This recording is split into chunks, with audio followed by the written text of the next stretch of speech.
you want a vision of the future, Winston, imagine a boot stamping on a human face forever.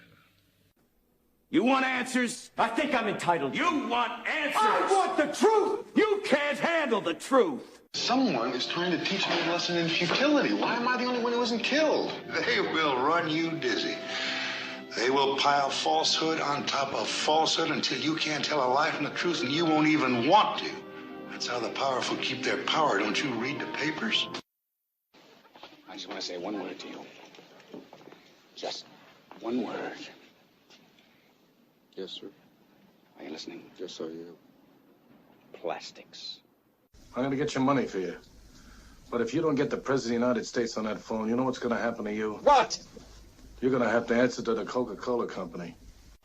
The world is a college of corporations, inexorably determined by the immutable bylaws of business.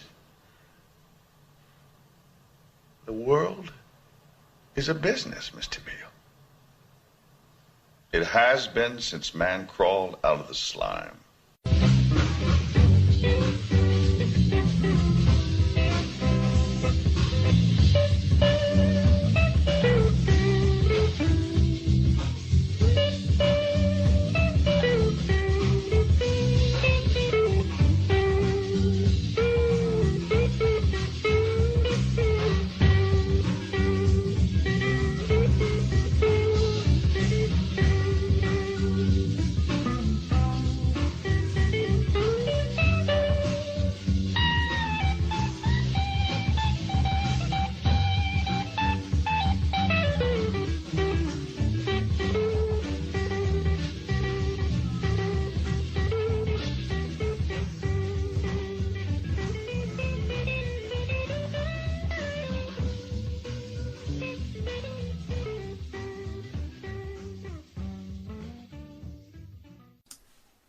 Welcome to another episode of Our Interesting Times. It is my pleasure to have Ryan Dawson back on the show. Ryan, how are you doing? Good. I always enjoy your interviews. We're all different topics, but it's always good. Thank you. And of course, I find your show, your various interviews and postings very informative, as well as your documentaries. How is your? The last time I talked to you, you were trying to work on a JFK documentary. How's that coming along? It's turned into a JFK and RFK documentary. Oh, I'm surprised. I just felt like, well, people will be mad if I don't go all the way, so yeah, just explain it both. So it's moving along slow. Okay, well that's good. There's so much disinfo to sift through there, you know. And I was working on that with Michael Piper, and then he passed away. Yeah. So that slowed it down also.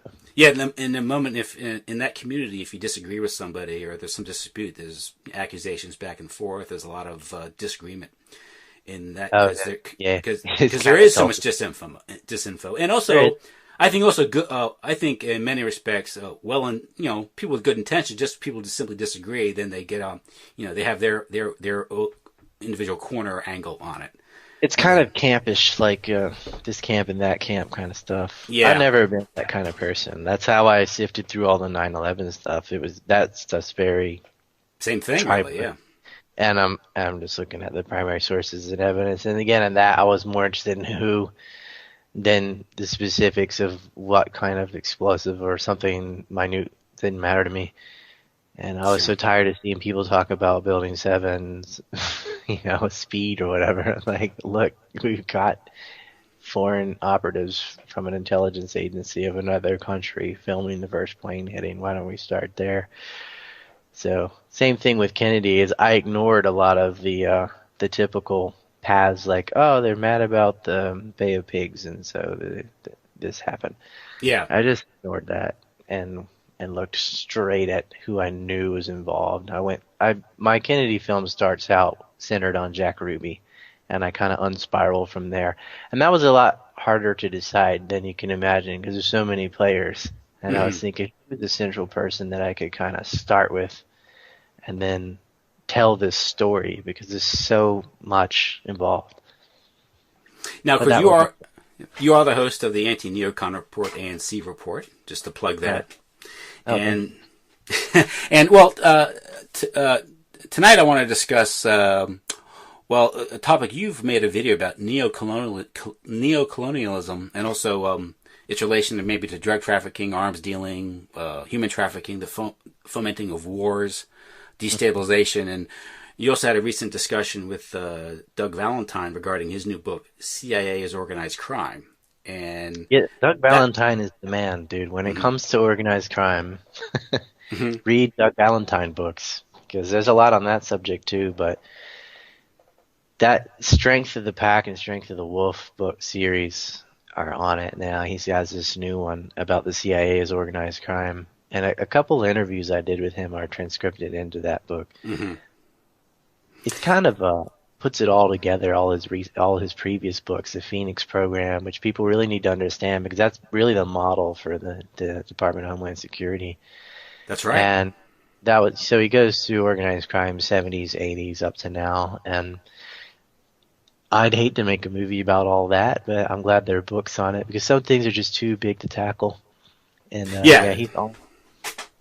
And he does. He explains. He demystifies a lot of this stuff, and you understand the human element to the angle to it, and how he did his investigation. He talks about how he was sort of, he was taken in. There were people like Colby liked him, his approach, so he was able to get access to these various characters who were involved. Yeah, William Colby told him, and then he would approach other people, and they assumed, well, if the former DCI is saying so, then I guess I can tell you things.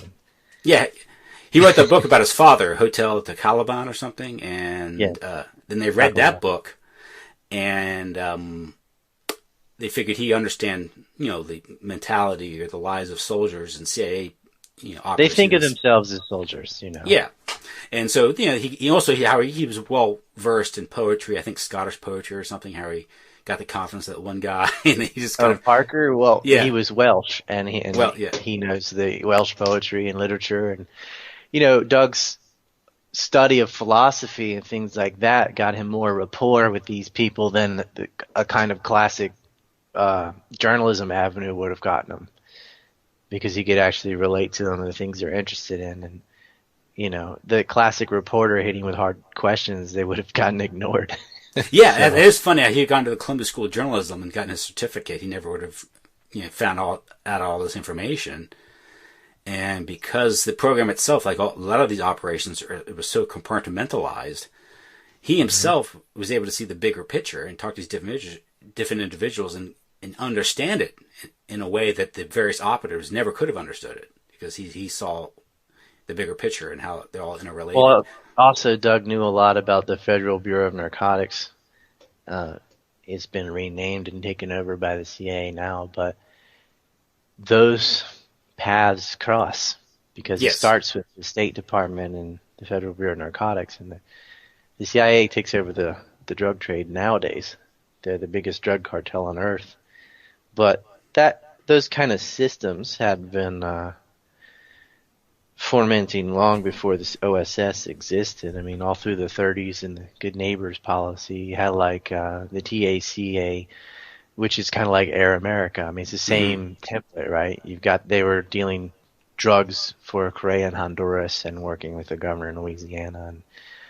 And later you have Edwin, the new governor after O.K. Allen and his successors, working with Barry Seal. And then that operation got moved to Mena in Arkansas. But that New Orleans syndicate and the Carcelo brothers and the DA in Miami, like, these are all the same factions that become CIA station chiefs, etc., with Shackley and the rest of these ghosts who facilitate the drug trade and help with illegal arms markets. The guys who were supposed to be policing this stuff are the ones doing more of it than anyone. Yeah, and both, I think, as you pointed out, I think Doug agreed with you, it's the drug war is more about managing and controlling than stopping it. And like anything, if you're going to have full spectrum dominance, you're not going to let the black markets operate independently. You're going to control those as well. You're going to create the black markets, because the black markets themselves create the opportunity not only to get fabulously wealthy, but also to conduct operations that otherwise maybe wouldn't pass it explains how did so-and-so have enough revenue to pull this off, and this the drugs. Mm-hmm.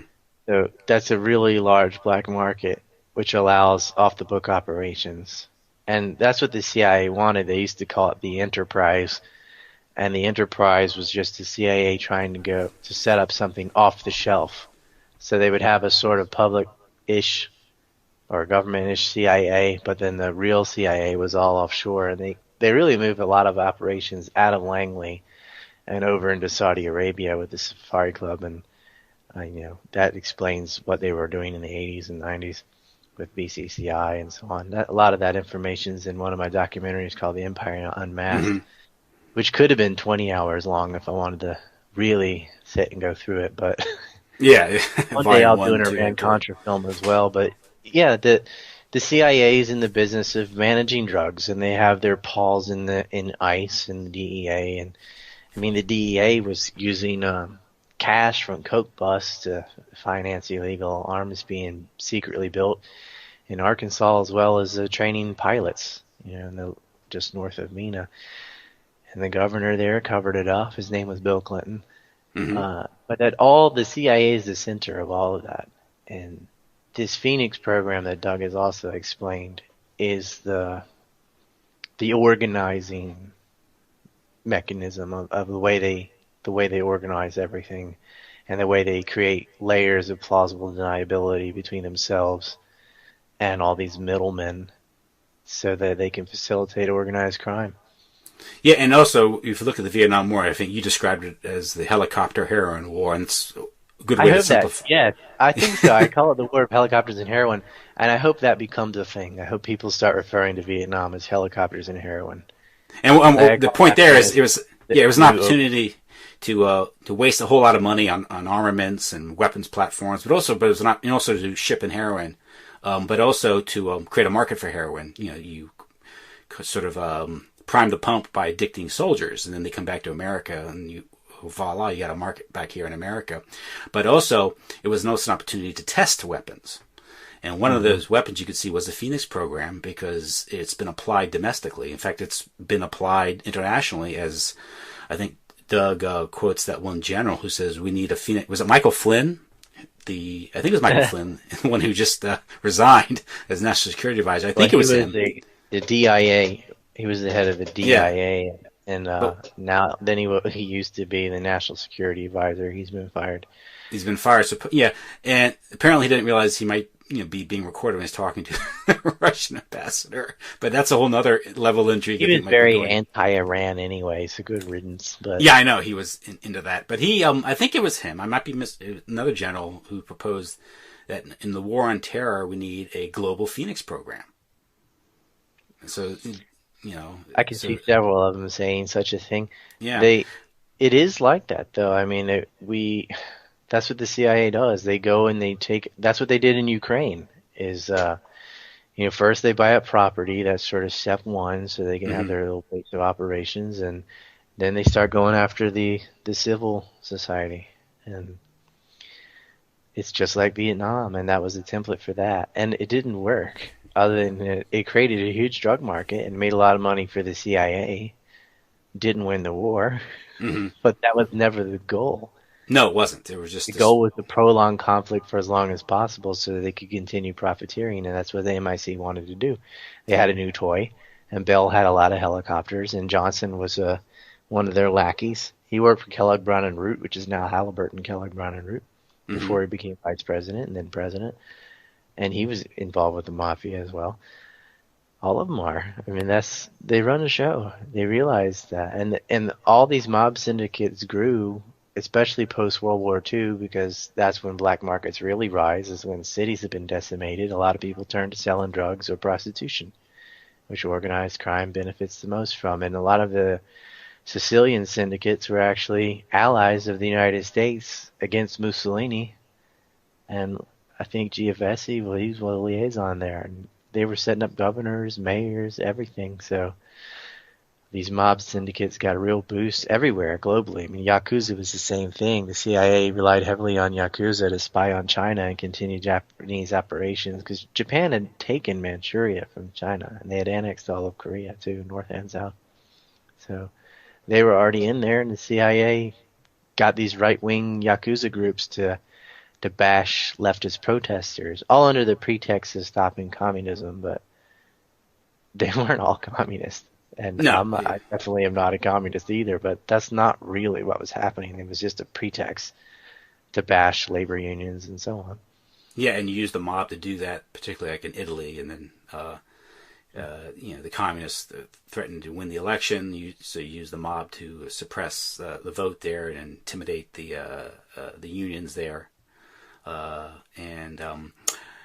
You also have, good example, right after the war in Japan, you had the seizure. Japan had plundered a lot in its, 15 years of occupying Asia, because it started in the 30s, really. You have this huge... a lot longer than that, even. They had about 40. So, yeah. That's right, 1890s. You had, the whole thing about Yamashita's gold and this huge gold hoard that apparently MacArthur staff found out about. And this involved, I think, what's his name? The guy in the Philippines who, the advertising guy who was involved in the Kennedy assassination. The general.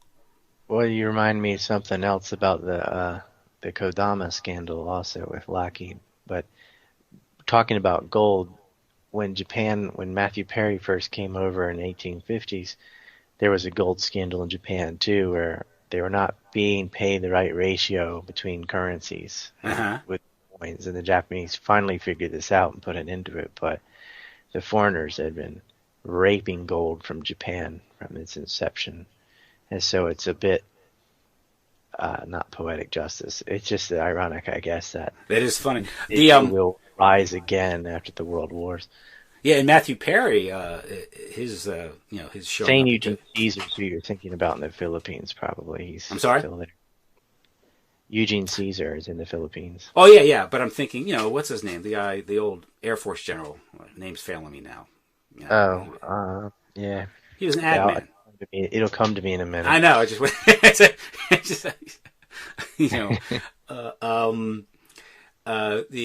My head's been around Iran-Contra lately because I've been working up. So I'm like, it'll come to me out randomly over there. Lansdale. General Lansdale. Lansdale. Yeah, he was always an Air Force general, but he was really CIA, which goes to how they infiltrate these. Curtis LeMay accepted him as a general. Yeah, the same. I totally know he is, but the same thing happened to me the other day, where I was trying to remember a Brad Pitt film, Benjamin Button, and I was like, what is the Curious Tale of? I finally got hold of a phone. I was like, oh, that's what it was. But I wouldn't tell my friend who also couldn't think of it. It was driving them nuts. Well, that's what happens. I mean, it's like... I really hate that, though. That happens to me. I'm like, what the... Like, I forgot a hijacker's name one time. And I don't know how many hundred times I've... I know, yeah. I had a discussion... I don't know. Yeah, I had a discussion about... I was having a discussion with a guy about the mob in Las Vegas and the Kennedy assassination. And we both couldn't remember the name Johnny Roselli. And finally, I came up with it. Yeah, Roselli. Johnny Hansen. What's his name? Then I go, oh, you meant Johnny Roselli? Yeah, that's it. Well, that sometimes I remember their nicknames, like Jimmy Blue Eyes or Babyface or something, and I'm like, oh yeah, it's Bugsy Siegel. But yeah, you go by their nicknames a lot. Mm-hmm. Jacob Rubenstein everyone knows him as Jack Ruby. Nobody says Rubenstein, but that is his name. It's so you get kind of sucked into that too by their nicknames in the media. But as far as that goes, there's a huge slush fund, this gold hoard. And also in Europe, you also had the Black Eagle Trust, which was, capitalized with this hoard of treasure that the Germans had acquired during the war. And of course, when the war ends, it's used to negotiate Operation Paperclip, and Alan Dulles is there in Switzerland negotiating with, I guess, General Wolf of the SS, and it gets in really, entangled. Paperclip was a lot more expansive than people believe. They think that was just Nazi scientists and stuff. That was some of it, but it was much larger than that. Fletcher Plowey, who's not always right, but he did dig into that and exposed that a lot in one of his JFK books, which is really the book about Vietnam, JFK's in the title. It does get into this some, but Operation Paperclip was a lot bigger than people realize. And it gets into, of course, neocolonialism, or because the whole ideology behind the exploitation of the developing world is the way to prevent it from developing and competing in their eyes for resources and maintaining dominance, the Anglo-American dominance, Anglo-American desire dominance of the world, is by impoverishing and immiserating the third world through that's what low intensity low intensity conflict. Low intensity conflict, and also economic warfare, which is arguably more deadly. But you made it, getting onto neocolonialism. Maybe how we should really address this is you made a video. It's about a 20-minute video about neocolonialism, and you focus on Africa. And this is a good way because Africa is a good case study of this, and so is Latin America, and so is Asia for that. Latin America could have been, but I felt like I don't know, why not? Just do Africa. But the reason was I was going to give a talk at a university in Japan in Kobe, and they had some African diplomats there, and I think Vice President Scott from Zambia was going to be there. He's president now, and so I thought, okay, I will use Zambia as my case study, because I could have picked anything really. So I talked about the copper mines there to explain the sort of system that's happening with commodity companies. And there's a series of things. I mean, people have to, basically they need to understand there are a lot of different methods. I mean, sometimes the paramilitary groups, like in Somalia, things like that, or corrupt commodity companies like in Nigeria or Zambia, etc. Nigeria also deals with terrorist proxy forces like Boko Haram. And that's the three main methods, really. And you can steal through banking, you can steal through force, or both. And all of the above are happening, but what you realize, if you watch Neocolonialism in Africa, I know it's not a very clever title, but if people watch that, it's only like 23 minutes or something. I feel like they'll get a grasp of saying, oh, that's all a government is. It's just a managing arm over resources, where the plebs may work on the free market, but all the real money is tied to government. They have the control over the real meat and potatoes of whatever resources are available, and control everything and enrich themselves. And that's what a lot of these despots in Africa were set up to do, is to act as the management arm of commodity companies in Europe. Well, a good example of that, I think we have, this disaster that's been going on for several years in the Congo, which goes underreported. Millions and millions of deaths have occurred because and this is the Great Lakes region. Have died. Yeah, that's the thing. Millions have died, and it doesn't get the attention of even Syria or even Palestine, which are also horrible situations. But yeah, the Congo, I mean, you've got guys like Paul Kagame, who used to work as he was like, sort of like the CIA of Uganda, their intelligence agency. And now he became the president of Rwanda. And the Rwandan government and military would go into the Congo, and they were murdering 100 people a day, by rope, by axe, etc. And for resource wars, of course. And one of the biggest monsters in history was King Leopold in Belgium. His name ought to be right up there on the tip of your tongue when people like to rattle off Hitler, Stalin, etc. They should be talking about this Belgian king, because he really showed the model of how you could create a civil society like the CIA does, a little elite of Africans you pay off and help them enforce your will on the rest of the country, and let them do it for you. And he set up the model in the Congo, and millions died, and they're still dying. And the only time I think the DRC was mentioned in recent history was it was one of the supposed sources of yellow cake uranium. It was the DRC and in Niger for Bush's lies about uranium from Africa going to Saddam Hussein in Iraq. Of course, that wasn't true. That's the last time they've really been on the map. And actually, I believe CNN put them in the wrong place. They had Cameroon. Well, it's a big continent. Yeah, but come on. I mean, well, it's a very dark and mysterious continent. Heart of darkness, right? But a good example, I remember was it last year when that tourist dentist shot and killed that lion, and everyone was an uproar about it. And yeah, the lion died. They got more press than the millions of people that have been murdered in the Congo in the past decade. And yeah, I'm sad that any kind of endangered species or whatever, lion, tiger, or something is shot, but come on. Those people are starving to death in the Horn of Africa. There are people being murdered in the Congo and in Nigeria. And there was a little bit of news when all those schoolgirls got kidnapped, and you had Michelle Obama with her sign, "Bring back our girls." And of course that all faded away and they never did get them out. But that was about it really with Nigeria. And they were making over $108 million or something from oil trade, and people are living on less than $2 a day. And you have to ask yourself, what's wrong? Like, what's wrong with almost every place in Africa? Why is the most resource-rich continent in the world home to some of the poorest countries? Like, how can that happen? How could they mismanage their resources so much? But you realize they're not managing it on behalf of their own interests. They're hand-selected by foreigners for their own interests, especially commodity companies like Glencore, which Mark Rich was integral in before he passed away. He was a Mossad agent, by the way. He helped procure a lot of weapons from Israel to South Africa and enable a diamond trade. And he also worked in Iran-Contra, and he also worked in getting wheat to the Soviet Union in exchange for Jewish migrants to Israel. He's such a character. One of his lawyers was Louis Libby, by the way.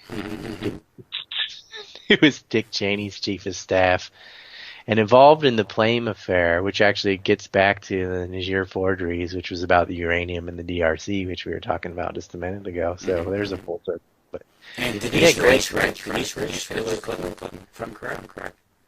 His wife. Yeah, your mic or something is. Oh, can you hear me now? But I think you asked me about Denise Rich, who was Mark Rich's wife, and she financed.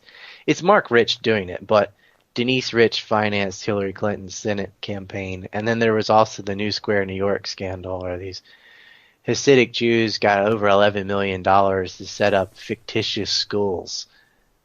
They didn't really exist, for Jewish schools. Were getting all these government subsidies, and they helped finance Hillary's Senate race. But that's a drop in the bucket for the Clintons and how they.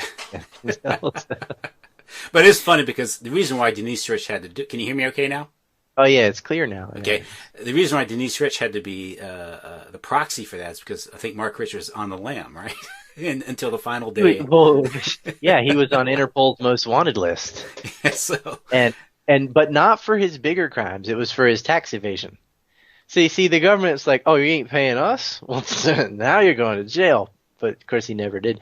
But it was because of his because Clinton gave him a pardon his last hour in office. But because they were purchasing pardons, Pincus Green got a pardon too. That he was a partner of Mark Rich, and these guys were involved in child trafficking, like the worst stuff you can imagine. Like the Neocolonialism movie I made didn't get into that part because it's not a Mark Rich movie, but maybe I should make a Mark Rich movie. But I was talking about transfer pricing, which is really vital in understanding how they get around tax laws. Like a lot of well-meaning, I think, liberals think, well, why doesn't Africa or wherever, Detroit, etc., just raise taxes on the wealthy and redistribute the money to the poor or something? And that doesn't work because it's better to have half a loaf of bread than none. Mm-hmm. And if you raise the taxes too high, they're just going to move the profits offshore. Mm-hmm. And that's exactly what happens. And there's clever ways of having your own subsidiaries sell things to each other at a loss, but while you own both. Yes, yeah. And count it like that on the books and move the revenue around. And, why don't you make all that stuff illegal? Like, why don't you just lower the taxes? It's also assuming that the local satraps care about the people when they're installed by the corporations, who are represented by the Central Intelligence Agency. So, exactly. yeah. Or intelligence agencies of other countries like Kagami was. I mean, you're Yeah. talking about guys that were spending millions of dollars just on themselves to buy a bunch of ties and suits and custom-made alligator skin shoes and stuff. I mean, corruption there is unfathomable. But if a business gets a loan from a bank and they don't pay it back, the worst thing that can happen is they go out of business.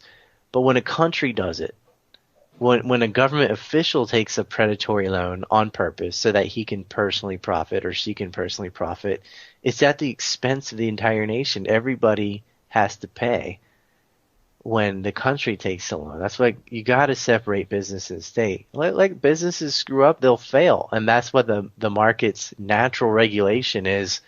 Well, pay money back, you go out of business.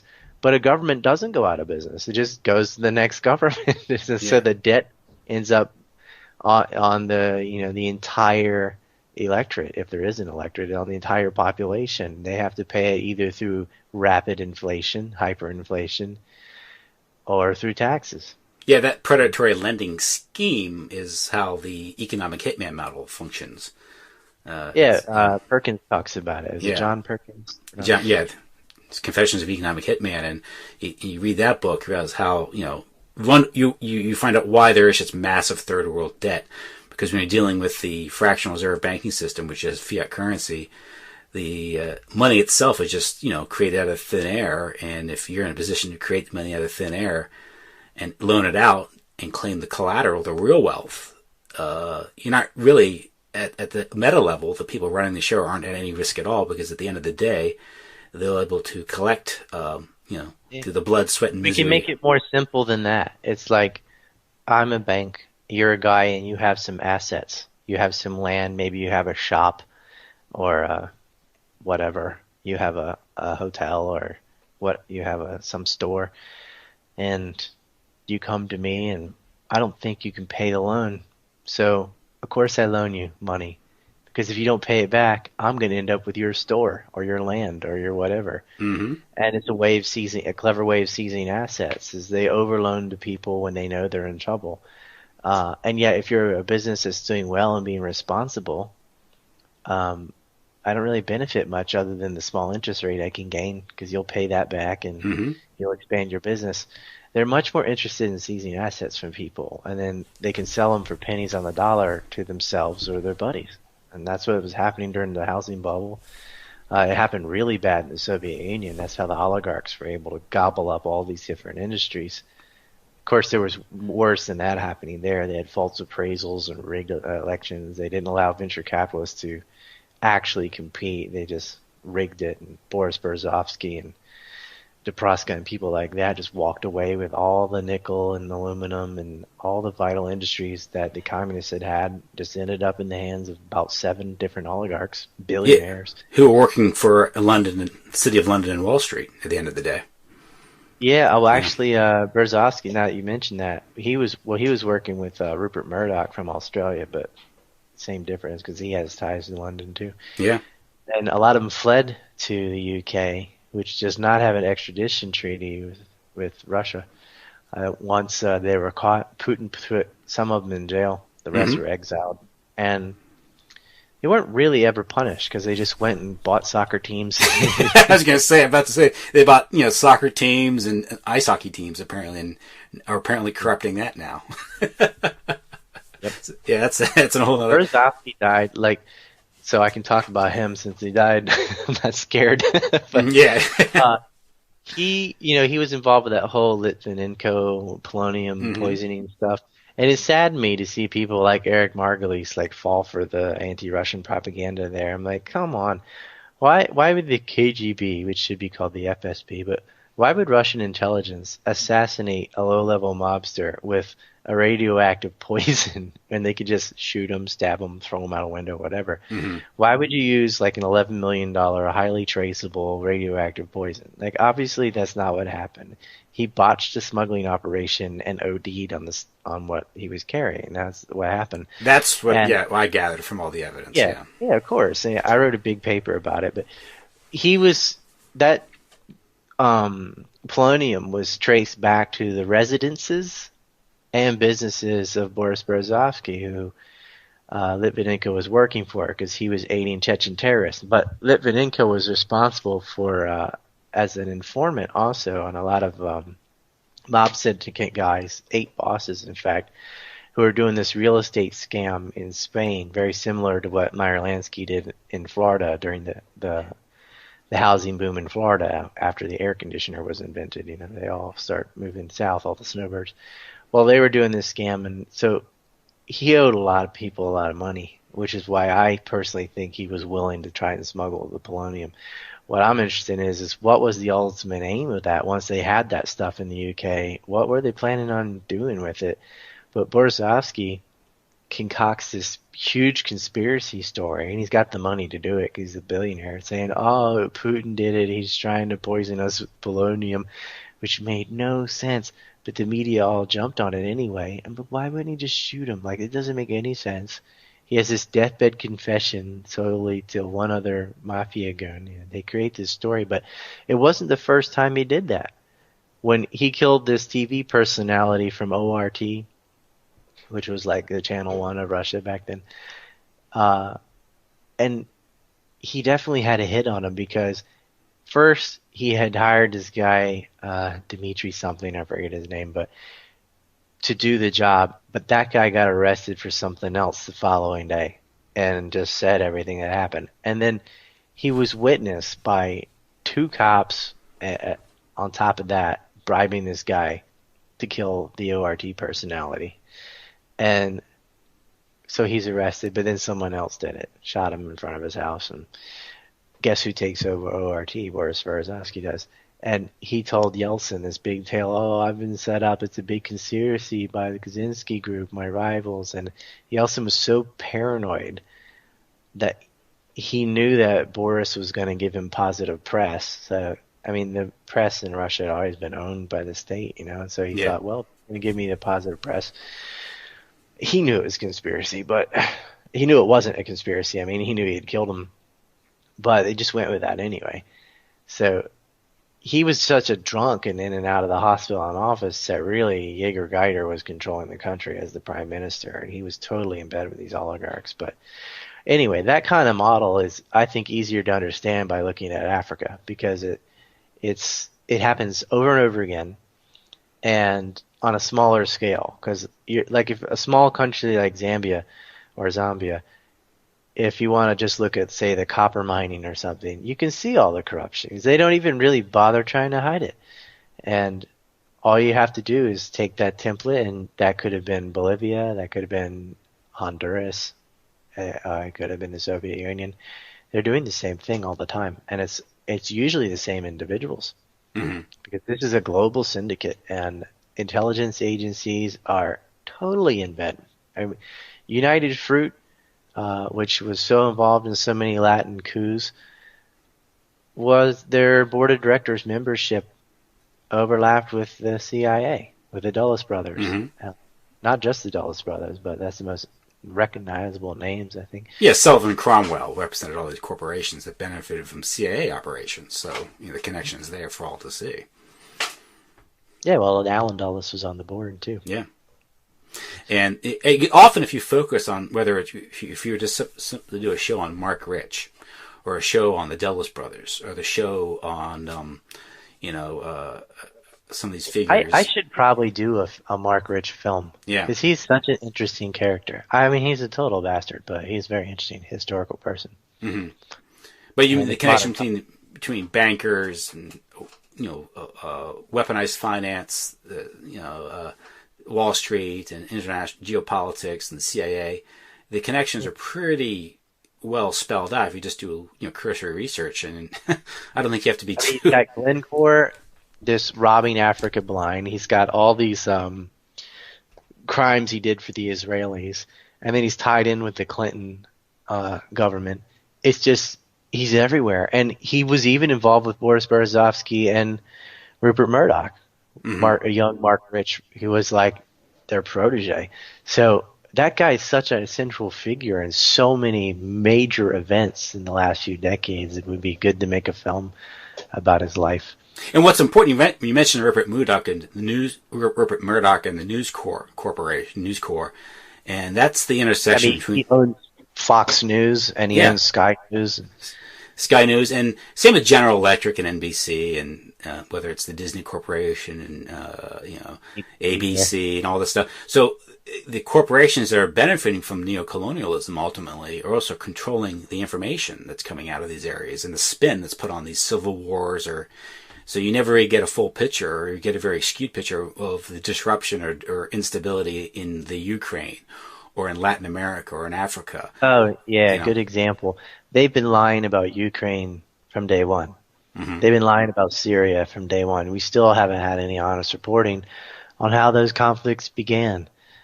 And they're both pretty similar because it starts with the sniper fire in both cases of Syria and Ukraine. And, I had Eva Bartlett on, who very elegantly explained what happened in Syria, and I think Doug Valentine and I went over what happened in Ukraine. Almost exactly the same tactics were used. And then Crimea was returned to Russia. And they act like it was stolen. I said, it was originally Russian, and people there speak Russian, and the government was trying to ban the Russian language. So they voted on a referendum to leave. Plus, they don't want to be part of a country that's already 15 billion euros in debt. But how does it get so deep? When you're $1 billion euros in debt, you should stop, right? Mm-hmm. How did it get to 15?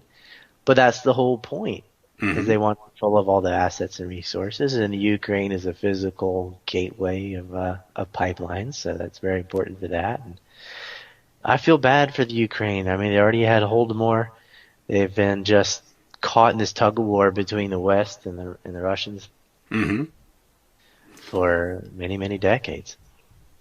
But that area is a good example of this low-intensity conflict and economic warfare that the West wages as neocolonialism. You go in. You mentioned the snipers. You go in. Of course, this raises the specter of. Before that happened, that Monsanto went into Ukraine and was buying grain elevators and all this problem. Yeah. Ahead of the conflict. Spent an enormous amount of money doing it as if they knew a crisis was coming. Mm-hmm. That's Monsanto. And that's controlling the food, which gets into Henry Kissinger's National Security Study Memorandum 200 in 1974, which controlling the food was considered as important, if not more important, than controlling energy. Yeah, and that's weaponizing energy, weaponizing food in a way to control the world, particularly target the third world, the developing world, because they saw the fertility rates as a threat. And which means you have to wage genocide. That memorandum advocated genocide. It called for the doubling of the death rate between 1974 before the year 2000 in order to stabilize population. And because the growing population would threaten demand for the resources, access to the resources that at prices that the mega corporations deemed fair, cheap. But this gets into this whole worldview, they want it. Well, it's also about control, because they want to have a slightly excessive population, so they have excessive labor and keep the labor cheap. Mm-hmm. But you don't want too many people either. And a lot of these people, you have to understand, like for Kissinger and the people from the 60s and 70s, etc., were extremely racist as well. Mm-hmm. Like, there were eugenics programs. I'm sure you know about the sterilization of Native Americans, and that was happening in the 1970s, right? The Family Planning Act and things like this, where they really wanted to wipe these people out. And you also have, I think for the better part in the 20s, you have the Rockefeller Foundation funding all types of research into contraceptives and eugenics. The Planned Parenthood, of course, was a beneficiary of the Rockefeller Foundation, which actually targeted particularly, non-whites, colored people, but even I don't know why it's called Planned Parenthood. Yes, that's because that means you're planning to become a parent. Well, it's always Orwellian. It's the opposite, and I'm personally not against abortion, but you can't say you're Planned Parenthood if you're going to all you really do is plan for paying for abortions. You don't have any postnatal care? Like, how are you going to help them once they have the child? It's always been the thing. It's just like they call it, when you run an abortion mill, it's a reproductive health clinic. It's nothing about reproduction. It's the exact opposite of what it does. I mean, you should be helping people, brand new parents, but what they help you do is prevent you from becoming a parent. And that's very apparent.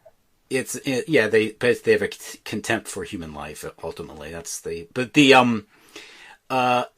you mentioned the sterilization programs. Of course, we had the examples of the Rockefellers in Puerto Rico, where their program, I think, by estimates of the Puerto Rican Health Department, 35% of all women in Puerto Rico were sterilized not against their will, but they were unwittingly sterilized. They were, kind of drawn into these modernized hospitals. And look, it's modern. They lied to say this is for your vaccination or something. Yeah, they did that with Mexico, and also recently in Kenya, where a tetanus vaccination was laced with a hormone which causes you to reject sperm, causes miscarriages, and this was discovered by, I think, La Leche League, which is a Catholic outfit, which wondered why tetanus shots were being focused on women ages from 14 to 45.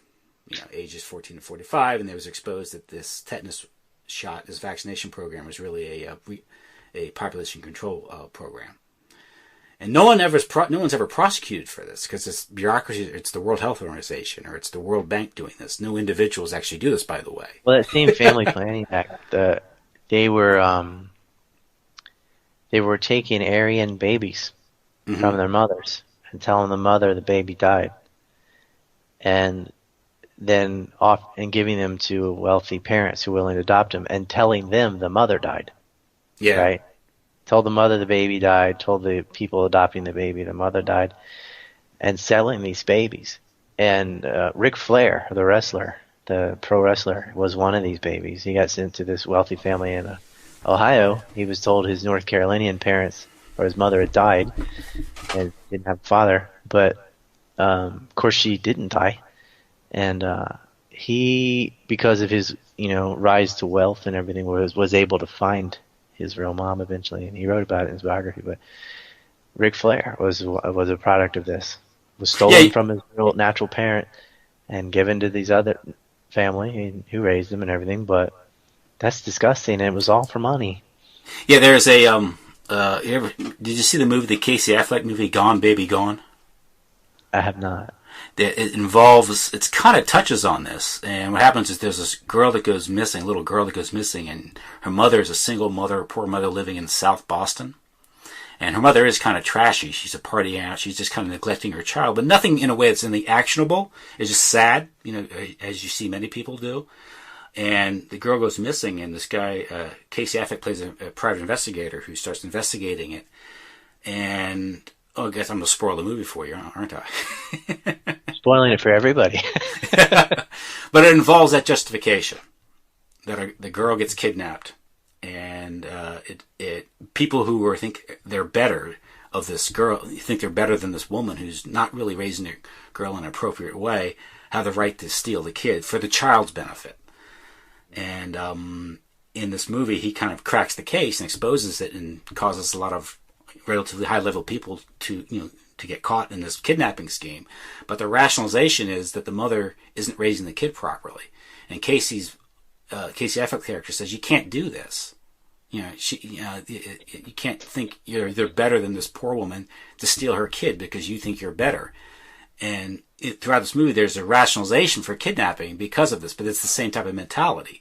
But I'll tell you something else about adoption that's not well, I'll let people decide whether it's a scandal or not. It's sort of blurry, but a friend of mine's brother was adopting his second child. I think it's great. Like, all right, they don't want to live in foster care. You want a child. It's a win-win situation.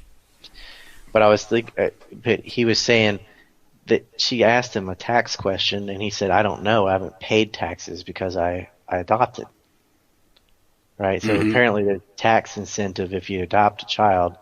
You won't have to pay your income taxes or anything. And then I started thinking about all these celebrities in the trend of all, like Angelina Jolie and all these people. I'm not saying this is that person's reason, but it is odd that once that law went into place, that suddenly it became very trendy to adopt children, and about one every 2 years. Because if you're making millions of dollars, that's a lot of money you're giving the government. But if you adopt a child, which is good to adopt a child anyway, it costs way less than a few $1 million to raise a child. So, well, these are these perverse incentives that are created by these. Yeah, it's weird, and it's like, well, I hope they really care for those children, because it would be horrible to adopt somebody just for the purpose of dodging taxes and to not really love them or have wanted a child so badly, like other families who adopt children. Yeah, well, the reason why I mentioned that movie Gone Baby Gone got my attention because I saw it years ago, but the subsequent developments started making me think, particularly about the abuses that are occurring at various child protective services, and these agencies in many respects have been co-opted and have been more or less become kidnapping or human trafficking operations. There is the case of Georgia State Senator Nancy Schaefer, and she died in 2010 in a reported murder-suicide, killed by her husband. And she was investigating the CPS and its involvement in child trafficking. CPS cases were paid bonuses for kids who were removed from families and then subsequently adopted out of foster care. And I read through her case when I made that video about how much bigger it is than the Pizzagate video. So you're familiar with it, okay? Yeah, I am. So I mean so you're thinking I mean if you have if you're involved in child trafficking, organized pedophilia, child abuse, ritualistic child abuse, and these things, and you need children, and you want children of a certain type, there's no better way than to use your child protective services, who under certain pretexts can build a case to kidnap a kid from a family. A family may not have the resources to fight legally, and then put them in the foster care where they can be, drugged and abused more frequently than otherwise is the case, and then be sold off. And there's there's also a federal program that actually pays the state agencies money to more or less create the incentive to do just that. It's all done under the pretext of helping the children, of course. But they won't pay to investigate it when it's abusive. But then she dies. Usually side with them. Yeah. Like some cases in Florida that she was looking at, it's almost impossible to have the right thing be done. Mm-hmm. I mean, the child will be sent back to the abuser. But that's stuff that bothers me. But that's what Mark Rich and Pincus Green were involved in too. They had an international ring. And the point is, and you made the case earlier, when you were talking earlier in our conversation about war zones, if you foment civil wars, destabilize areas, depress economies, you create desperate situations where the men deal drugs and the women sell their bodies and sell their children off. There is this case. I was talking to George Webb, the researcher, who has this series of interviews on videos on YouTube, investigating the Clinton Foundation and its relation to DynCorp and Haiti and around the world, the exploitation involved in human trafficking. DynCorp was caught raping their own employees, and yeah, there's a lot of little Iraqi children, girls, and also some boys that are in Saudi Arabia right now, as young as 6, that would go out and dance. Like auctioning off the children because they're starving to death, and their families are like, well, better to live with these rich people and live than die. You have to think 800,000 people starved to death during the sanctions between the two wars, right?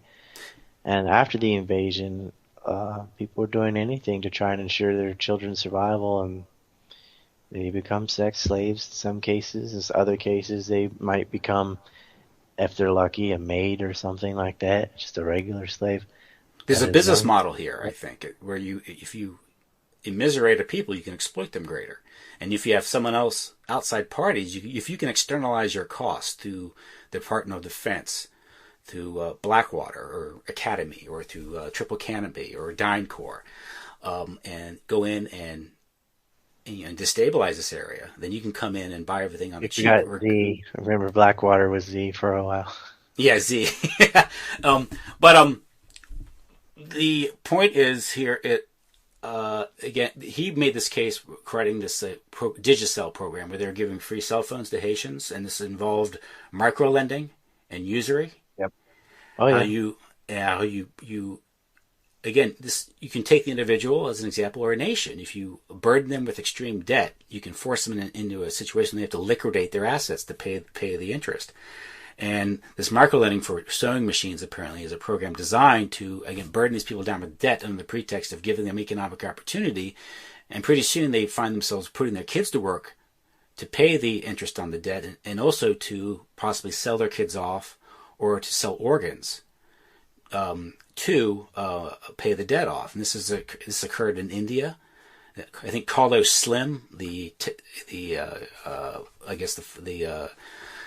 communications mogul. I think he's Mexican, but I think he originally comes from the Levant. But he's working with this Irish billionaire for this program that's designed, if you look at it, it's almost designed to drown these people in debt in order to exploit them, either through their labor or literally through their organs, or selling their children off.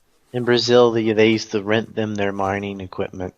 So not only did you have to go into the mines, your little pickaxe or whatever, you would have to rent it for the day, and that would come out of your cost.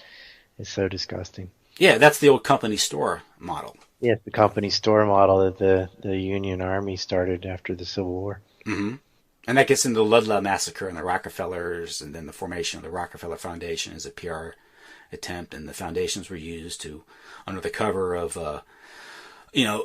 philanthropy, they were able to take over cultural institutions, educational institutions. Yeah, well, I mean, the Rockefellers basically, like during the League of Nations that the U.S. didn't want a part of, the Rockefellers just set up their own little business representation and became sort of the shadow U.S. representative to the League. Yeah, that's what the Council on Foreign Relations was all about, and also the Royal Institute of International Affairs just kind of grew out of the same model. This is the well, the CFR was more like the place is like the post-frat fraternity or the post-college fraternity. It's kind of like where all these criminals sort of retire and join the board. Yeah. Just the fellowship stuff they do, and like the Aspens Institute's another one of those. And again, another example is you can pinpoint on individuals like George P. Shultz. There's George Pratt Shultz, the former Secretary of State for Ronald Reagan. He also came out of, I think it was Bechtel, this huge contractor. Mm-hmm. The biggest. They got more than Halliburton or any of them in there. But the name Pratt, there's also Pratt House, the CFR. He comes from that line. I mean, Paul Nitze is like they named a section of the Aspen Institute after him. He was from Operation Northwoods, and all these neocons. Oh, I forgot to say something earlier. So when you were talking about depopulation, as recent as the early 2000s, PNAC was writing papers about racially specific bioweapons. Yeah, if you remember that from Rebuilding America's Defenses, they're probably their magnus opus of all the papers they wrote.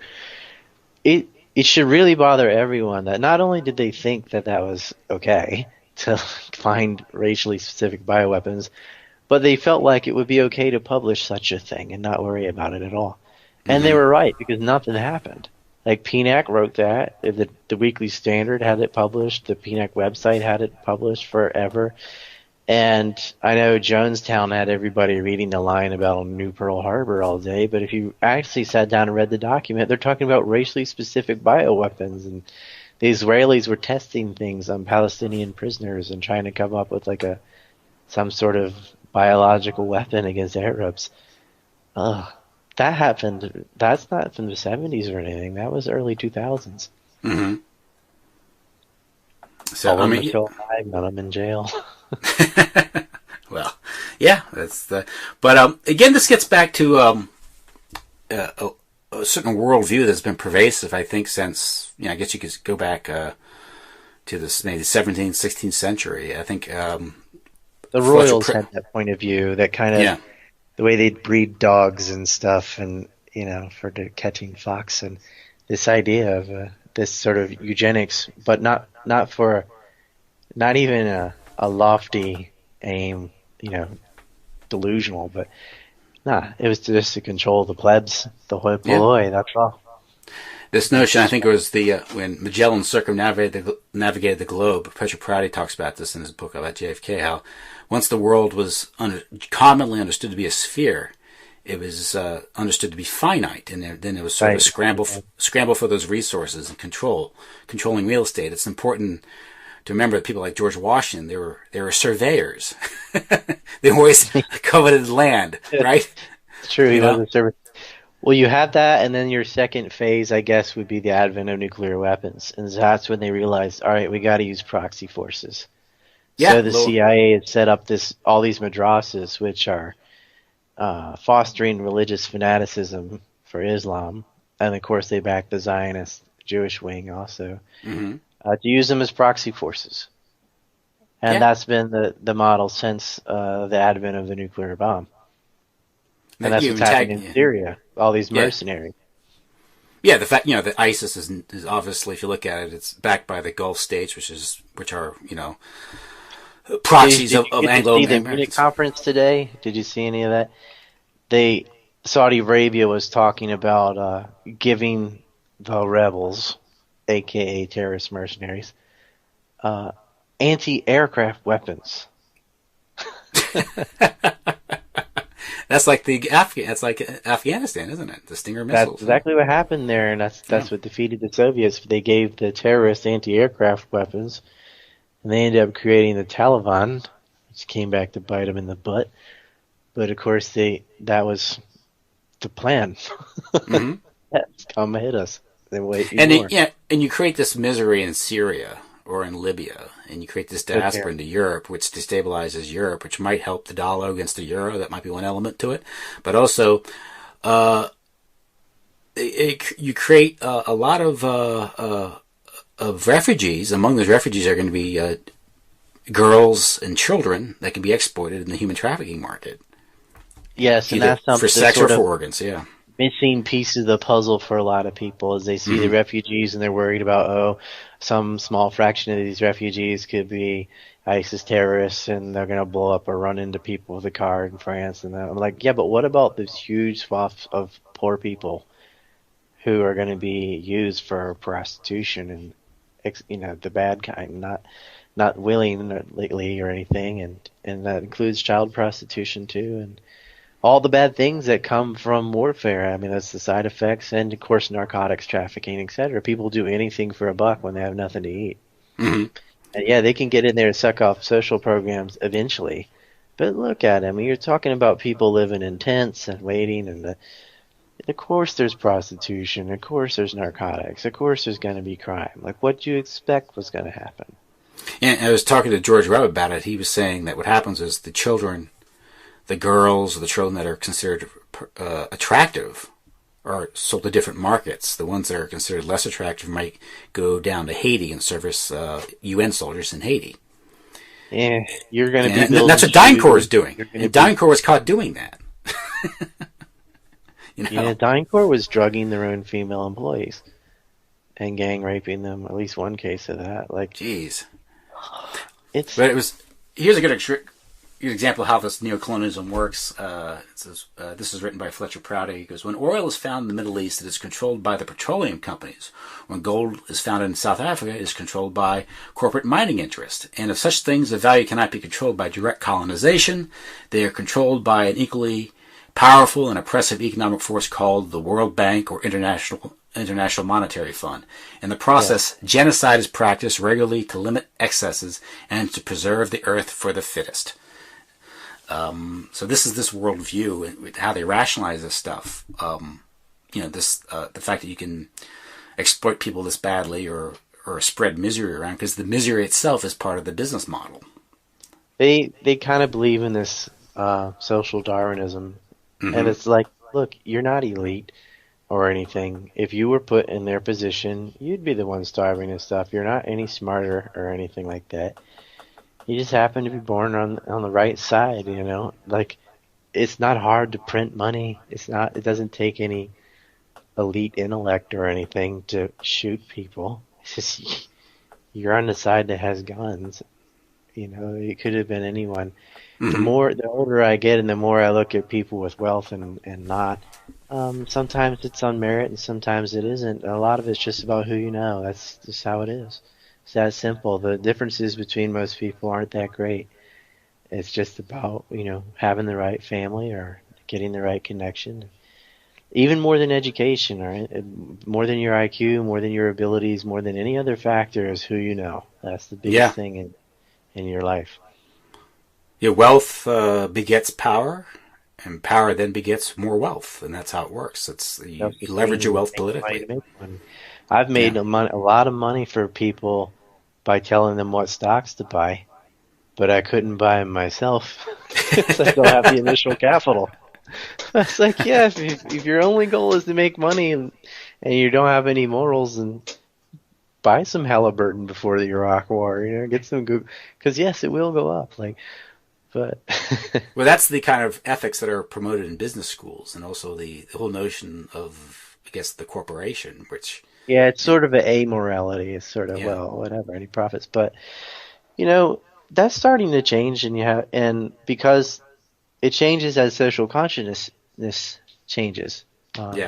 Businesses will change with that because they have to respond to that. The guy that made 5 Hour Energy gives away like 90% of his wealth. I mean, that's rare, but it happens. I think long term, that's what will last also, though, as people see that. You're starting to see some of the more corrupt places are already facing boycotts and divestment, and that will always plague them, and it will grow as the internet grows, because people who are socially conscious can vote with their dollars and decide not to participate in companies that are, using slave labor in China or what have you. Mm-hmm. But it's the key there is understanding how this works, because a lot of people will look at sweatshops and go, well, that's a stage of development, and otherwise these people will be unemployed. So actually they're benefiting from this because it's just a company going down there and tapping a large labor source. And strictly speaking, there's nothing wrong with that. The only problem is that large labor sources. At least they have a job. And otherwise, because that's not how it is. They would not otherwise be unemployed. They would have been employed. I mean, they would have been on their farm, or they would have been. They could be doing what they're doing now, just with a fair wage. But you can. There's a wage. I mean, there is a science to coercion, and there's ways you can narrow someone's opportunities or alternatives to make it seem like they're engaging in a voluntary contract when indeed they are not, because a generation or two before they were thrown off their ancestral homelands and forced into the cities and became idle labor that the multinationals could come in and exploit. And like what NAFTA did to agrarian society. Exactly, and in Mexico. And then we're left to deal with the immigration problem. And then you also have welfare subsidizing extremely low wages, so that somebody might actually have a job and still not earn enough money, so that they also collect welfare, even though they're working some. Yeah, Walmart does that. The wages, like Walmart does. And Walmart benefits from volume discount purchases on, like, say, food, which is subsidized by the government. The agribusiness is getting greatly directly from the state. So it's the state involvement that screws everything up, of course. But you have that happen. And I think we mentioned this before, is a lot of these large corporations are capitalized largely through the international drug trade. And so they grow larger and benefit from the black markets in ways that most people aren't even aware of. A good example would be there's a reason why Dick Grasso, I think Mike Rubert talked about this, went down and tried to get the FARC guerrillas to invest in Wall Street. And they said no. Then that's when Operation Columbia went into effect, because they weren't cooperating with New York. But there's always been a connection between the banking houses and the international drug trade. In fact, much New York and then later Miami were more favored to the Cali cartel. Yeah. But it's just like, that one. That's kind of like Richard Black, Senator Richard Black, said this about Syria. He says sometimes, Aral al-Sham and al-Nusra will fight with each other, and it's kind of like competing drug cartels. But at the end of the day, the product and the purpose are all the same. Mm-hmm. And then they fight with each other, but none of them have the Syrian people's interest at heart. Mm-hmm. Yeah. What happens? You mentioned what happened with Mexico and NAFTA, and you've mentioned subsidized agriculture in the U.S. destabilizes. It does seem like NAFTA is going to be renegotiated, though. Yeah. Well, maybe because it's had such a devastating effect on both economies. Yeah, the damage has been done. It really didn't help anybody. I mean, other than Big Ag. That's I guess where there's companies on the border benefiting from under the table labor. But again, like if you look at these companies, if they didn't have to pay for the health insurance of all their employees, and that wouldn't be so high if it wasn't for government intervention either. Mm-hmm. You know, all those costs, if you cut all that out, they could pay them a lot more in wages. And even if they didn't, if they just expanded their business, then they would have more jobs available. Like the amount of money that the government is eating in taxes and forcing employers to pay for overpriced health care. If it wasn't overpriced, it wouldn't matter, but it is. Mm-hmm. And it's overpriced because of protectivist regulations that won't allow market competition. Like if the government would end all these practices, the market works. It was working before they put these things in place. And they wonder why. Well, how come I can't buy insurance across state lines? And, you know, people talk about it. Trump talked about it. Hasn't done it yet, though. They need to deregulate those bad regulations. And they need to get rid of these bad trade deals. But the establishment has never had any interest in doing that. Because each time you recognize a salutary reform or regulation, you're stepping on someone's toes. And even once they're reaching our return, you know. The reason why the insurance industry wrote Obamacare, they literally wrote it. So it wasn't like the senator's going to pay his get this, let's devise this plan.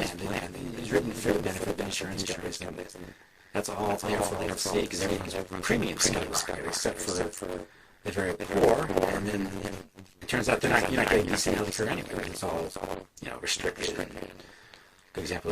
I did a show with Dr. Philip Caper about what you just said, and it's on ANC Report in the podcast section, and predicted all of that, what was going to happen. And then you have these Democrats so shocked that premiums are going up over 200%. I'm like, what do you think was going to happen when you make insurance mandatory and you don't allow market competition? Mm-hmm. You just gave away monopolies. Like, what did you expect? And mandating that people buy health insurance. That's completely unconstitutional, despite what the Supreme Court says. But they're like, well, in order to pay for this scheme, because a few people will benefit, like if you have, some serious disease or something, but you could have Medicaid for it, I guess. But they got to get all these young, healthy people to be paying $200 or $300 a month. They can't afford that. If you're young, you don't have hundreds of dollars a month to spend on stuff, especially if you have some part-time job or whatever. Yeah, when I was 25, I didn't have health insurance.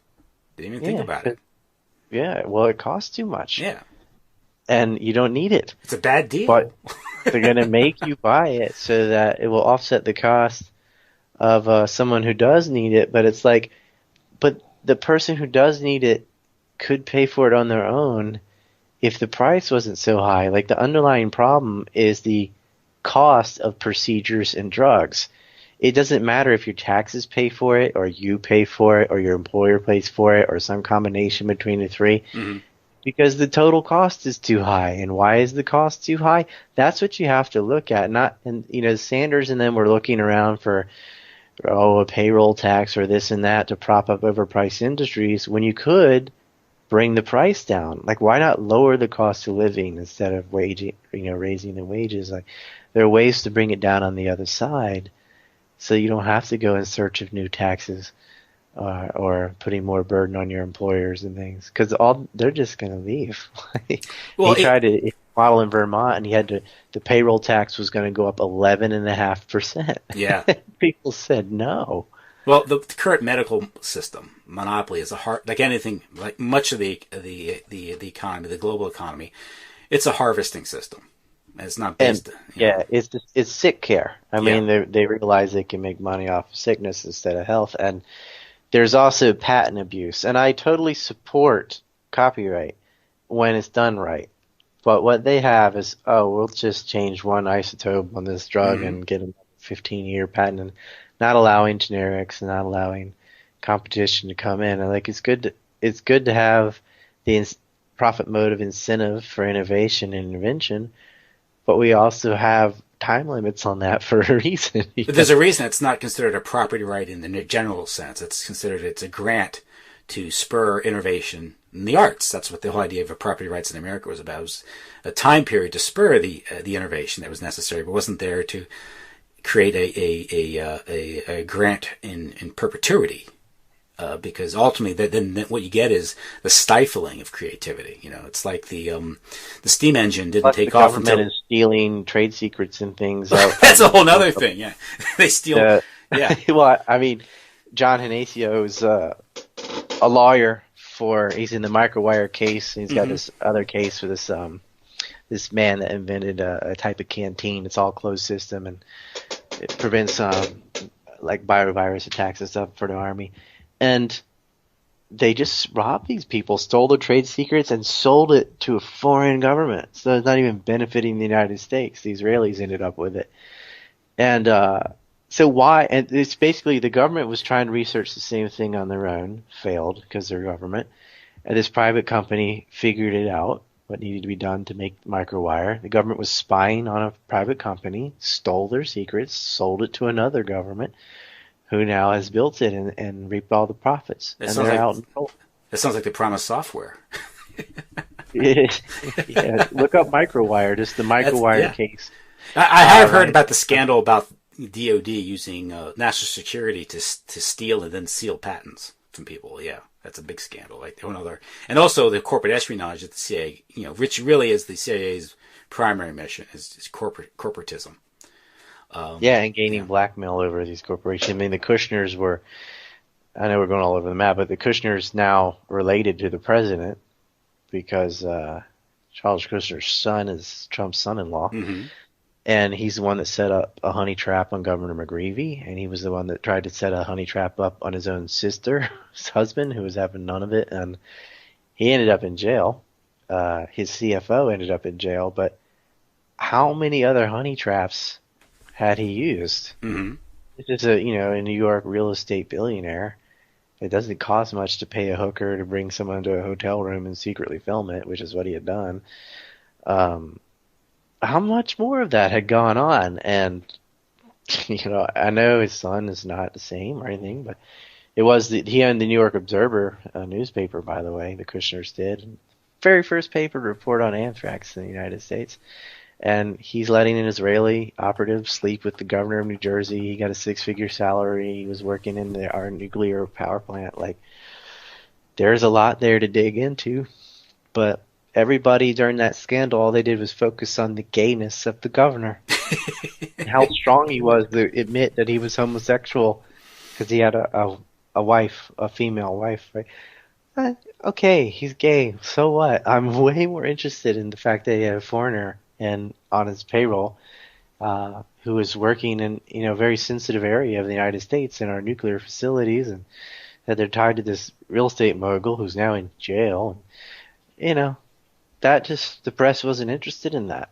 It's all there, but no one really put the dots together. And so I thought, okay, with the Kushners being back, again, because they're related to the man in the White House, maybe now we can talk about it. No. Even with all the fake news that's so anti-Trump, they don't want to get anything that really would mess with things. Yeah, because they don't want to. Again, then you open up a can of worms, which threatens. Because it would lead back to themselves. Yeah, so they cover. So they leave that one alone.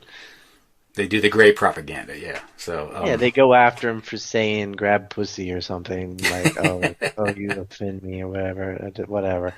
Nothing that would matter. Well, it's a reason why Monica Lewinsky is a household word. Right, it's the Lewinsky effect. Yeah, but you focus on this and you ignore him selling weapons to China and things like that. But Terry Reid and Barry Seal, not many people know about, right? Which is the real story behind. Yeah, and Terry Reid was still on the run. I think he really blew the whistle on Barry Seal. Well, there's a lot more to Barry Seal than what Terry Reid uncovered, but that little section of that operation that was in MENA, Reid's book is available and it tells you the whole thing and how they covered it up, and the involvement of the Clintons and everything. But Compromise is the book, yeah. Yeah, it's called Compromise. Problem is, it's not it's a book. That's the problem. It's like Doug Valentine's books. You have to you have to have like a show like what we're doing, like a radio show or a podcast, in order to get enough people interested in to read the book or make a film, and then so on. So, yeah. But Barry Seal got a little bit of fame because of I think it was HBO did something called Narcos. Was that HBO? Yeah. I live in Japan, so I don't know. I think it's HBO. Yeah.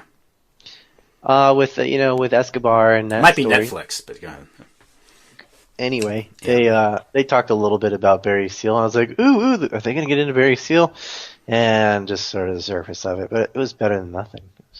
Well, a lot of these shows, just like Breaking Bad would cover one element of the drug trade and its involvement and how its money's laundered, but they never. It's a dog whistle. It's like this is as much as Hollywood would allow. Mm-hmm. There's a film called 999 that I can't believe they made this film and got away with it. It's called Triple, like not 999, like triple the word triple and then the number 9, which is supposedly the police code for when a cop gets murdered. Mm-hmm. And an interesting plot there, and they get into a lot of like actual mafia businesses that would work too, and have worked and are happening. I couldn't believe they were telling people this stuff. I was pretty shocked. Yeah, that's one of the things. I watched the first season of the show, The Wire, and about I guess the counter narcotics branch of the Baltimore PD. It takes place in Baltimore, and they were talking about this one local drug lord that was being targeted, and they started going after it, and all of a sudden the brass just wanted a certain street level arrest occurring so they could get their numbers up. But they didn't want to disrupt the drug trade because the drug trade itself was creating cash flow for political donations and also for this development plan for a local shopping mall that was going up. It's part of our local... it's like Bernard Carrick. Yeah, exactly. Sort of a revitalization program. And the guy in the movie, the guy who's running the counter narcotics operation goes, man, you go after drugs, man, and you start going after the money, and you realize the money goes everywhere. And that's when they shut everything down. Mm-hmm. And that's the reality of it. It's just once you get that relates to what Terry Reid was uncovering too, because that drug money was paying for pilots and stuff. And he was a true believer. And when he found out that the drugs, at least according to history, he was a true believer in fighting communism. He wanted to kill the commies and all that. All that stuff. And then he found out about the drug trade, all this drug being flown back after the weapons were, you found out the drugs were paying for the weapons. And at the same time was the just say no, and this is your brain on drugs, mm-hmm. right? All those commercials in the 80s, all that was going on simultaneous to them facilitating narco money and trafficking to a greater extent than it had ever been. And you have like Ricky Ross, and Ricky Ross didn't do all that by himself. He just blame it all on him. Yeah, it was Danielle Blandone or something, right? Danielle Blandone, who was sent to business school by the CIA. Yep, and Gary Webb got into some of that, and mm-hmm. Others have gotten into it. The thing is, like, you need films. That's why I'm focusing on filmmaking. Like, I've written books, and I love reading books, but like, I've read a lot of books in the Civil War, for example. We talked about that, and I felt like, well, why don't I just say it in a video? And that's what reaches people nowadays. I mean, we have to be pragmatic. We can be snobby and stuff and say, why don't you just read? But a lot of people don't have time, and they're used to this video format, because I feel like a lot of their life, for a lot of people, is in their car, going and coming back from work. And so that is a time where you can listen to a podcast like this and hear about this information. Mm-hmm. So it has to be in that kind of format. You can't read and drive. Japan, I'm lucky because I get to ride a train, so I can read books because I don't drive. I just sit, train, and read.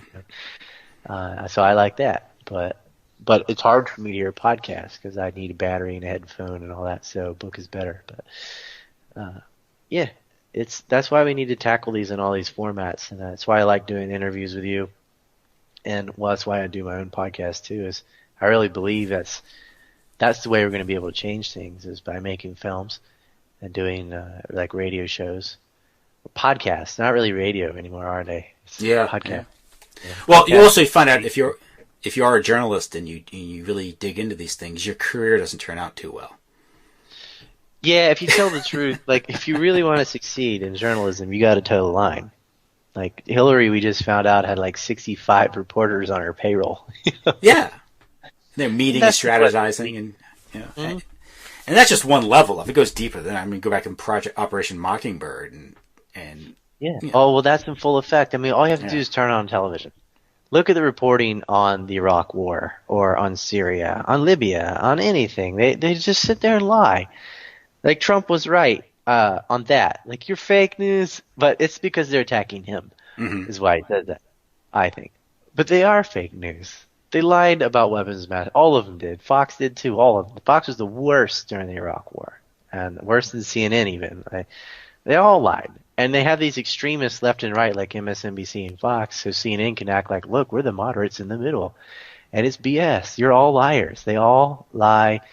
They're all PR for the Pentagon. It's so obvious. They're all Zionist. Every single channel is Zionist. They're never going to say Palestine's under occupation or explain the very basics of any of the conflicts in the Middle East.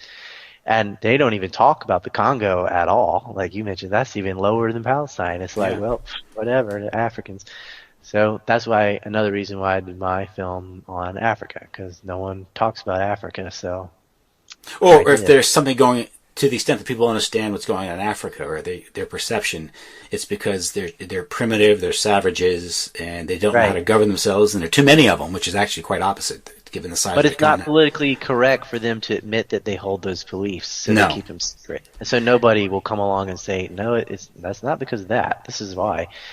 So they just be like, oh, those poor Africans just don't know how, or something. Well, I mean, this isn't to say that...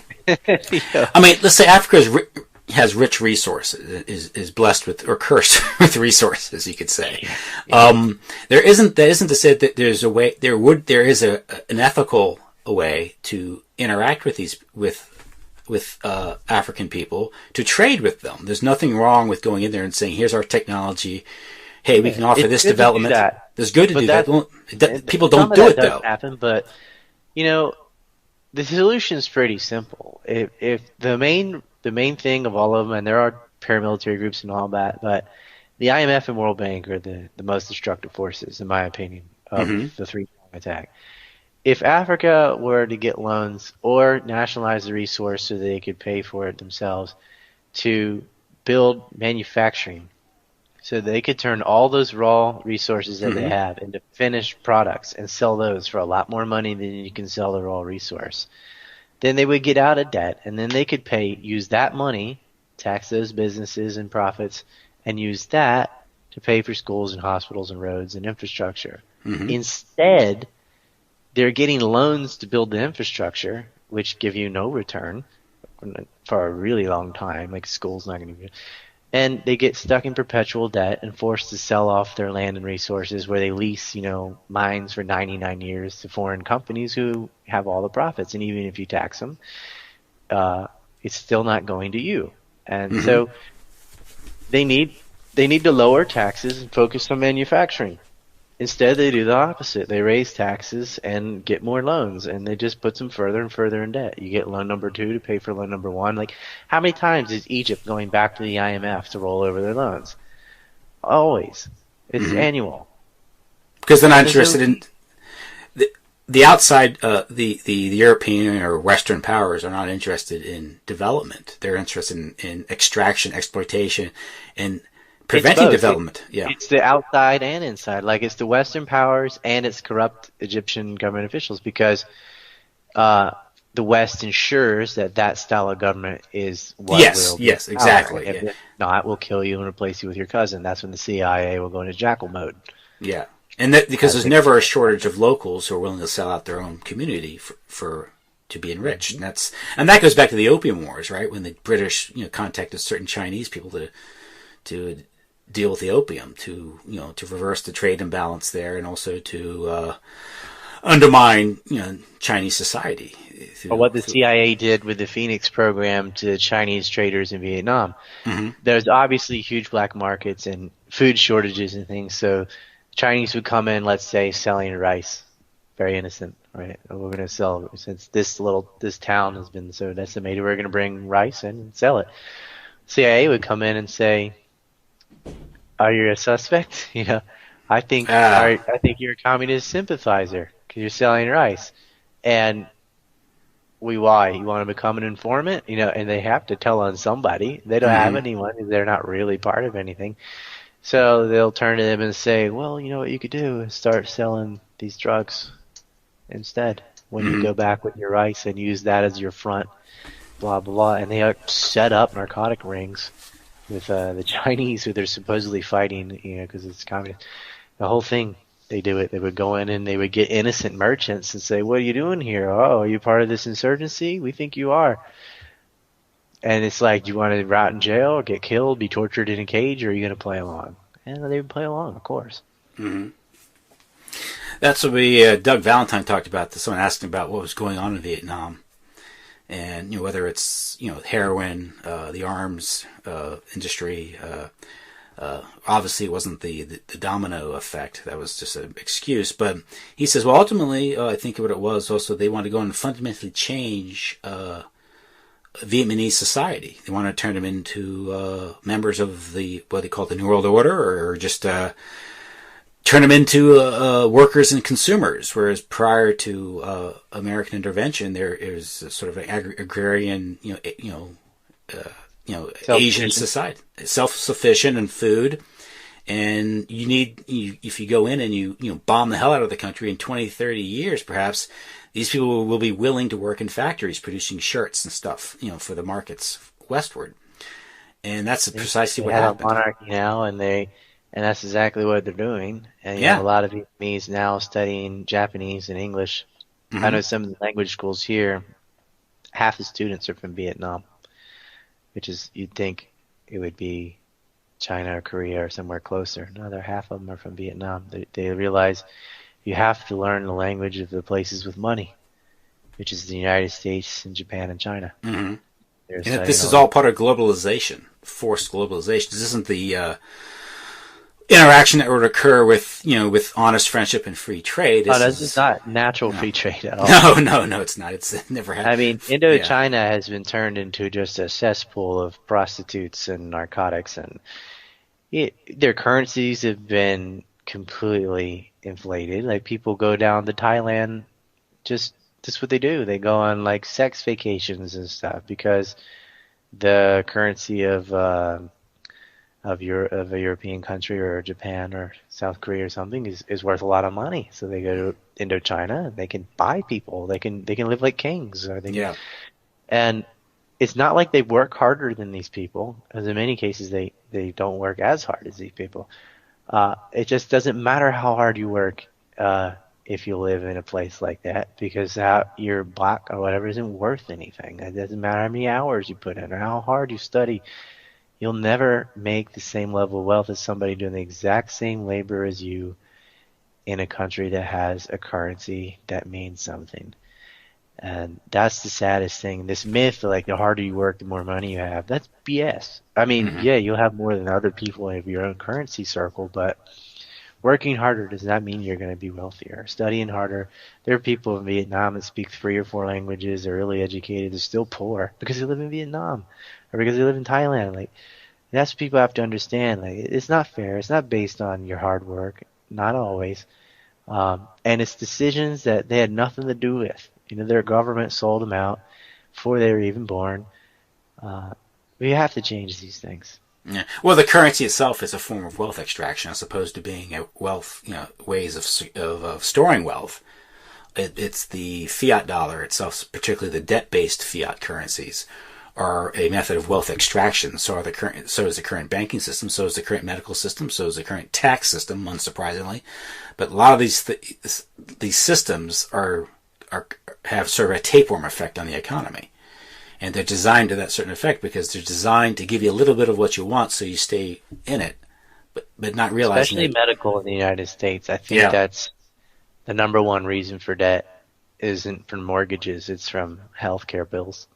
And I think our ergogenic death, death by doctor, is the third leading cause of death in the United States. I imagine eventually college loans are going to creep up there. They are, because that's another way of debt is a weapon. As I was rewatching The Godfather 3, I hadn't seen it since I was in my early 20s, and a lot of it went over my head because I didn't know anything about P2 and the Vatican Bank and the alleged assassination of the Pope and all that stuff. But I never really. Again, movies made in the 70s. Yeah. Now, The Godfather 3 isn't as good as the 1 and 2 as far as dramatic effect. The movie itself isn't as good, but it sort of ties the knot, puts the bow on it, sort of explaining these things. But it goes up a level, though, because the level of corruption in the first couple, and I'm not going to give away the Godfather plots, but it's sort of your basic level mafia stuff. Yeah. And it really climbs the ladder in the third one. But within The Godfather, I think you get an allegory for how the world really works. And one thing is that you could look at Don Corleone as an oligarch, or he has to me, that whole series is based on very similar events that actually happened in New York. Of course, yeah. You have the Luciani, the heroin, and all that stuff.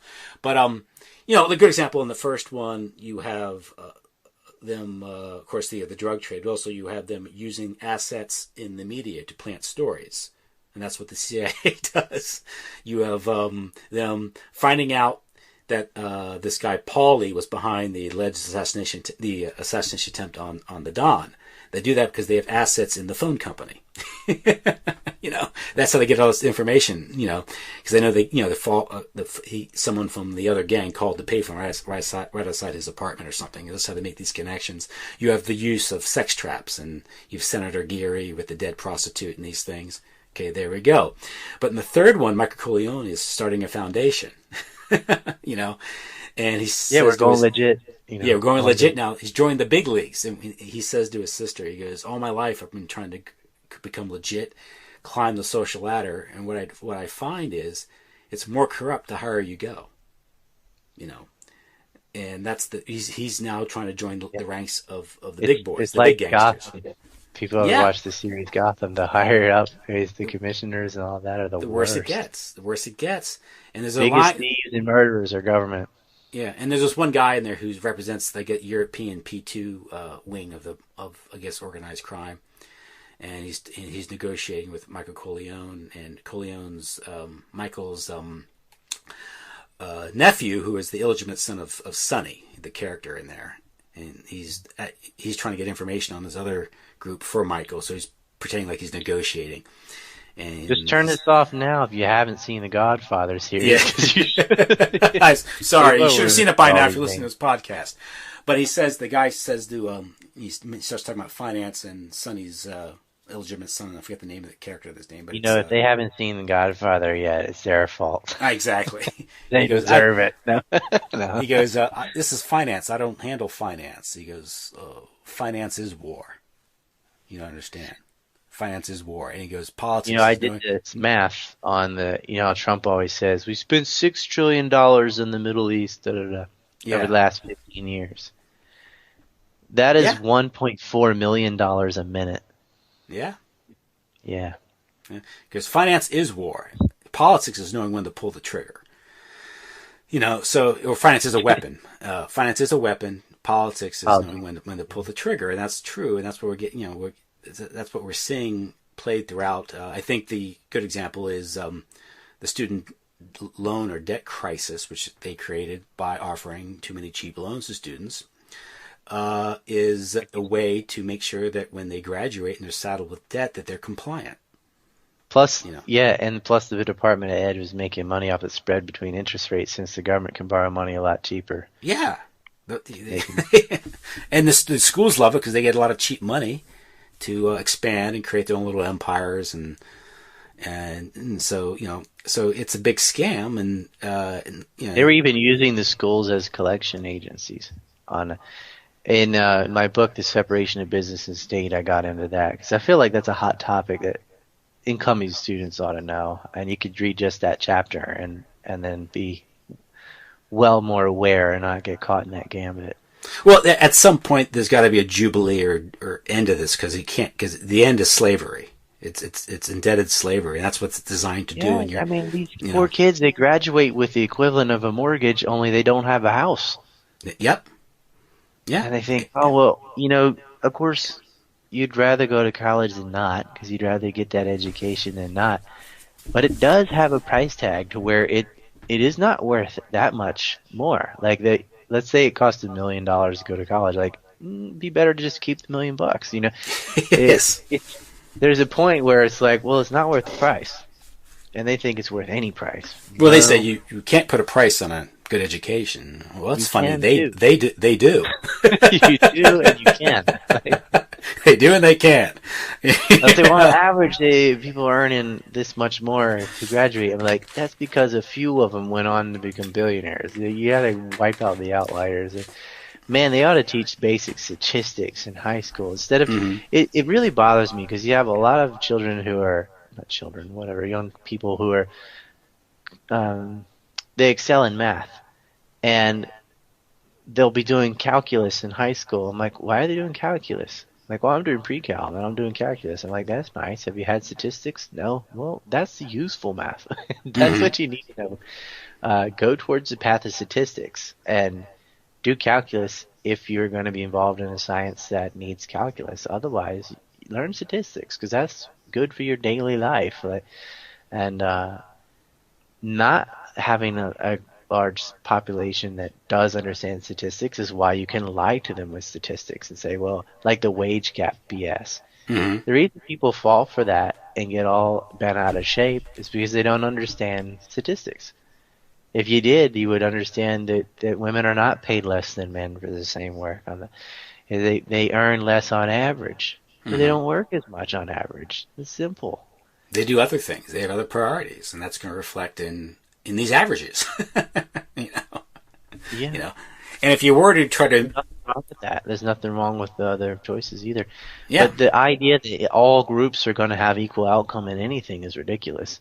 I mean, you're never going to have it exactly the same number of male nurses as female, or female engineers as male, or racial categories or age categories or whatever. It's never going to be exactly the same in everything. So the odds of that happening, of every industry being exactly even in every single kind of category, are virtually zero. And ultimately, there's nothing ultimately wrong with these differences, because if you really want to celebrate diversity, people need to understand most industries are still the apprenticeship model. Even though we have public schools and everything, most people do a business similar to their parents. Not everybody, but that's all. Because you know why? Because they know about it, so they do it. It's nothing about race or anything like that. It's like people in this area have these skills because there are a lot of other people in that area who already have those skills to learn from. It's that simple. Like, people who live on the coast get in the hotel industry, let's say in Hawaii, because that's the biggest industry around. Like, and so, look at all these Hawaiians involved in that. Well, what do you think they're going to do? What do you expect them to do? Milk farm? Like, they live in the mountains. And people don't look at these common sense geographical explanations for outcome. And they're like, there must be prejudice here or there. And I find it to be very little prejudice and a lot more if you just looked at common sense. Like, even athletics and things like that. Well, a lot of pro boxers are of certain ethnic groups. Well, that's because a lot of those same ethnic groups live in the urban areas, which is almost exclusively where boxing gyms exist. Yeah. Yes, and that changes, because a while back it was Italians and Germans that were dominant in boxing. Then it became blacks and Hispanics. Then blacks and in the mid-century, blacks and Hispanics became dominant, and now I'm noticing a lot of Eastern Europeans in boxing. Yeah. That's because it's one for boxing in particular is a very rough sport. Yes. And so you look at it and go, well, I'll get X amount, but only if I'm the best, right? But you know who attracts? People with very little to lose. So it's always the poor. And so that's why you had the Irish and the Italians and blacks and Hispanics and Eastern Europeans, and because they're poor and it's a way out. And that, and they're you're always gonna have more blacks playing basketball than Asians. In the U.S., you will, yeah. Yeah, in the U.S. Yeah, in the U.S. NBA, rather, the NBA. Because it's the American NBA. That's NBA. because, basketball is very popular in the South, and southern cities are like 30-40% black, so it's representative of the numbers. You're not going to have a lot of hockey players because that's a northern kind of sport. Not a lot of blacks live in the north, so it's not black. It's just it's geographic. That's it. And it's not necessarily a problem that needs to be remedied or helped, so to speak. Yeah, it'll all flip around just like boxing did, golf did, tennis did. They all have time periods of different groups dominating this or that. Maybe Asians dominate ice skating. Well, it costs a lot of money to practice ice skating every day. So,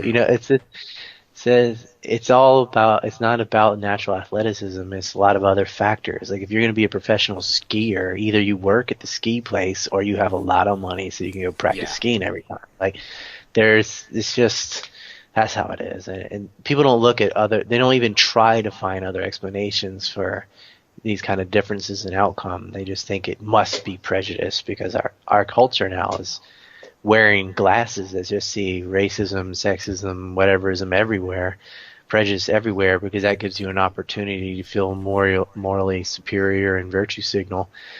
And it's just disgusts me because that kind of collectivism only adds to the very same problems they're trying to prevent.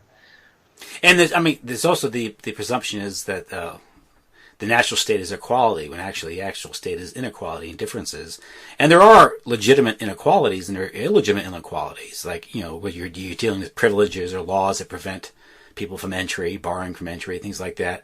Or, macroeconomic policies or banking systems which cause the distorted accumulation of wealth. Tribal nepotism. You look at certain niches in Hollywood or something where people hire each other. And that is based on prejudice sometimes, but most of it is just because families do the same business as what they know, and that's the reason you get the same groups doing the same things is because that's who started doing it. Like Thomas Sowell talked about that. Like almost all the piano builders in Russia or anywhere were German because that's who'd always done it. And it didn't matter if they're in Germany or not. They had that skill. Like it's just something that's passed on usually from family. So it's not all nepotism. It's just more like that's what they're good at. Another group could come in and learn to trade and do it, but we don't generally randomly choose some trade we're not familiar with out of the blue. That can happen through the college system, but usually it's they come out and stay in the safe waters. Now, to close the interview out here, we started talking about the neocolonialism, how it relates to drug trade, human trafficking, and these things. Ultimately, again, we're dealing here with a vision or a philosophy that rationalizes the exploitation of human beings. And it's the world order that they want to preserve themselves on top. And that's another reason for the high taxes on the middle class is because that's the biggest threat to the upper class. Yes. I really hate it when people call them elite. They're not elite. They're elitist. But they're not elite. They're not superior. They're totally replaceable. Anyone can inherit their money and take their position. But it get into some really, because people, let's say the average person out there who reads the New York Times, Washington Post, and watches network news, even some cable news, he fancies himself, he may even fancy himself well informed. They're not going to be aware that such things can occur, because I think you did a video, an excruciating video detailing child trafficking and pornography in government agencies and these things. And some people, we've had these recent scandals, this Comet Ping Pong Pizza thing here, so-called Pizzagate or Pitogate, but those familiar with the issue. Yeah, that was a clever thing, Pizzagate, because there's a lot of disinformation in that too, like saying, the Podesta brothers kidnapped this girl in Spain. And actually, the police drawing is of one guy, and the Podesta brothers were not in Spain at the time. So people will see that and throw the baby out with the bathwater. I'm like, if anything's getting all this attention all of a sudden, look another way, because there's plenty of pedophilia and all that does exist. They're so corrupt. And that video I made, and it's every institution in government. I mean, the Park Service, like everybody.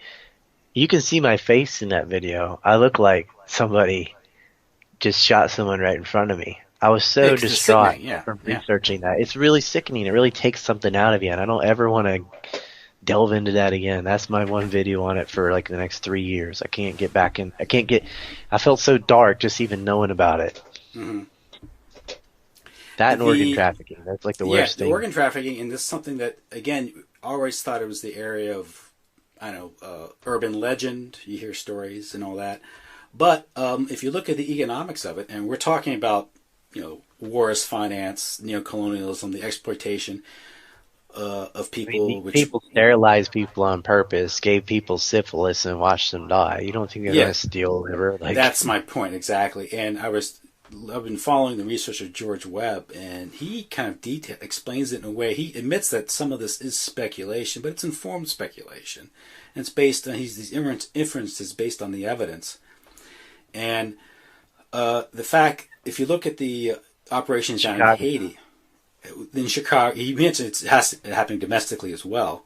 But areas, if you follow the pattern of how the money's being spent in Haiti, how the high-tech hospitals being built, resorts being built away from the earthquake areas, and how this Haiti and also Syria, how you have all this labor that can be exploited, but also resources, and included in those resources would be the actual organs of these people.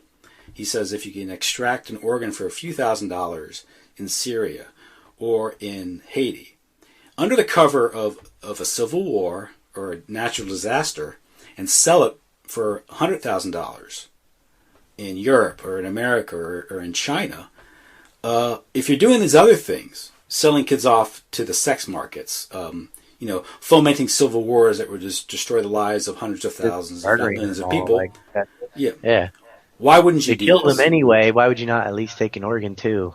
Yeah. Look at all the people they've starved to death. Look at all the people they hit with MK77 or white phosphorus is a more popular name. Yeah. All the napalm in Vietnam and the firebombing, the drone strikes, killing the thousands. Yeah. And he says how this is done. It's done through outfits like DynCorp or Kraft International, perhaps. Mitsui, allegedly, or some of these mercenary groups or special forces guys who go private, and they're trained in the lethal arts. And it's also what happens is he explains how this can be done. Is some of the jackals, some of the hitmen may even think they're targeting bad people, and how the people like Doctors Without Borders or some of these other NGOs are White Helmets. White Helmets. They're implicated is that there's doctors. White Helmets is the civil group for Al Nusra Front. Yeah, Al Nusra Front. Yeah, but the thing is, they'll kill somebody and they'll injure somebody, give them a head wound or something, bring them into the hospital and say this person is dead now. You might as well just get their organs. And the doctors who extract the organs don't even know. They're just doing their job. They're trained to extract organs, and often they're just med students themselves. It's the extraction is the easy part. Apparently, it's when you put them back in is the hard part. The transplant's the hard part. But who invented a new method of doing that was Charles Lindbergh. Really? Yeah, like it's something he's lesser known for, but he figured out a way of pumping oxygen and nutrients around the organ to help preserve it during transplantation. Oh, really? Yeah. So, and my point, of course, something like this can be great if it's done ethically and morally. But if you look at the way the market is being the market's being created, because you have these areas that are unnaturally destabilized or exploited because of a natural disaster or something, and go in and under the cover of philanthropy, like through the Clinton Foundation, where the Obama administration puts the Clinton Foundation in charge of relief operations in Haiti, and billions of dollars go into that area. And only a trickle gets to the people, and it's all siphoned off into development operations or just stolen. Yeah, where did it go? Where did it go? And and people like Charles Ortel, who's actually studied the Clinton Foundation. The Clinton Foundation itself has never, ever had its paperwork in order. It's an illegal operation, and there's no prosecution. There's no way to go after it. The IRS is going after it. Julie Bishop, who's the foreign minister in Australia, Netanyahu's going to meet her in a couple of days. We're protesting, but she'd been giving millions to the Clinton Foundation. I think it was 81 or 88 million by the end of it. And they asked her about it. Oh, this is for the children in Haiti and da da da. And the moment Clinton lost, the amount went to zero. They were paying for influence. So You no longer care about the Haitian children? Apparently not. They were definitely paying for influence. And now she's just catering up to the Israelis.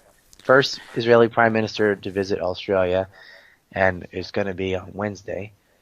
And I hope they protest him. When Netanyahu lands, I hope they meet him with signs, etc. So, Julia Bishop's a snake in the grass. But usually, the Clinton Foundation was washing dirty money through Frank Gustra in Canada. That's right. He's the producer, right? Is he Ryan Dawson or something? He was just the middleman. He'd donate so the Clinton Foundation could say on the books, this came from this philanthropist or whatever, this Frank Gustra character. But Gustra was being paid by the Sauds and by Qatar and, different foreign governments who were paying for influence. But the Clinton Foundation could not include those donations from Saudi Arabia and say, it's not from Saudi Arabia, it's from Canada, and it's from Frank Gustra.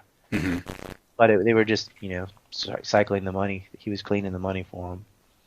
So even though we know that Clinton did take donations from Saudi Arabia and Qatar and so on, so a much larger portion that came from those countries was not counted as such because it went through Gustra and outfits like that. But they got lazy because usually there's 3 or 4 mediums for a good money laundering operation, at least. And she was just using one. So this is when someone feels invincible. This is all pre-WikiLeaks and all too. Didn't even try to hide it. And yet there's no prosecution as of yet.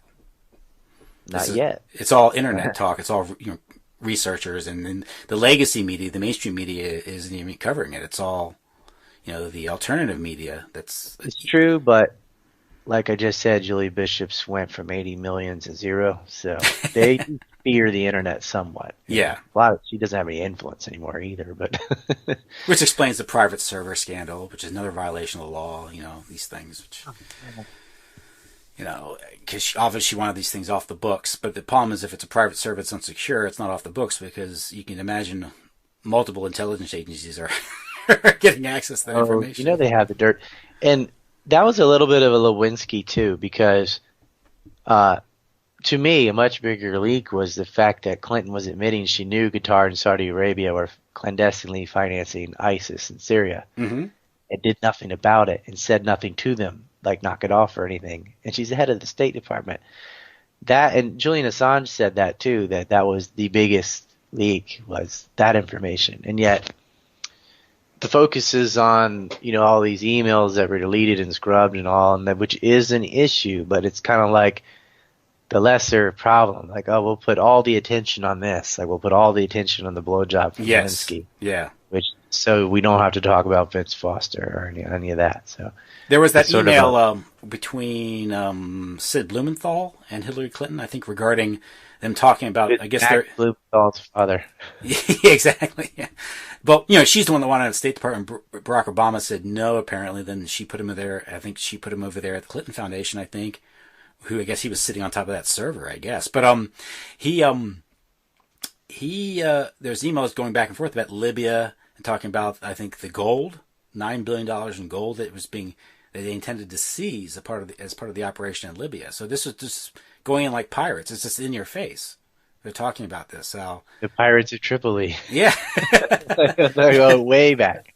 And of course, then Libya leads into Syria with the Nusra Front and the Libyan fighting group. A lot of the arms went from the surplus arms went not only into Syria but also into Mali. Yeah. So remember the French invaded Mali? That was sort of a forgotten war. That's right.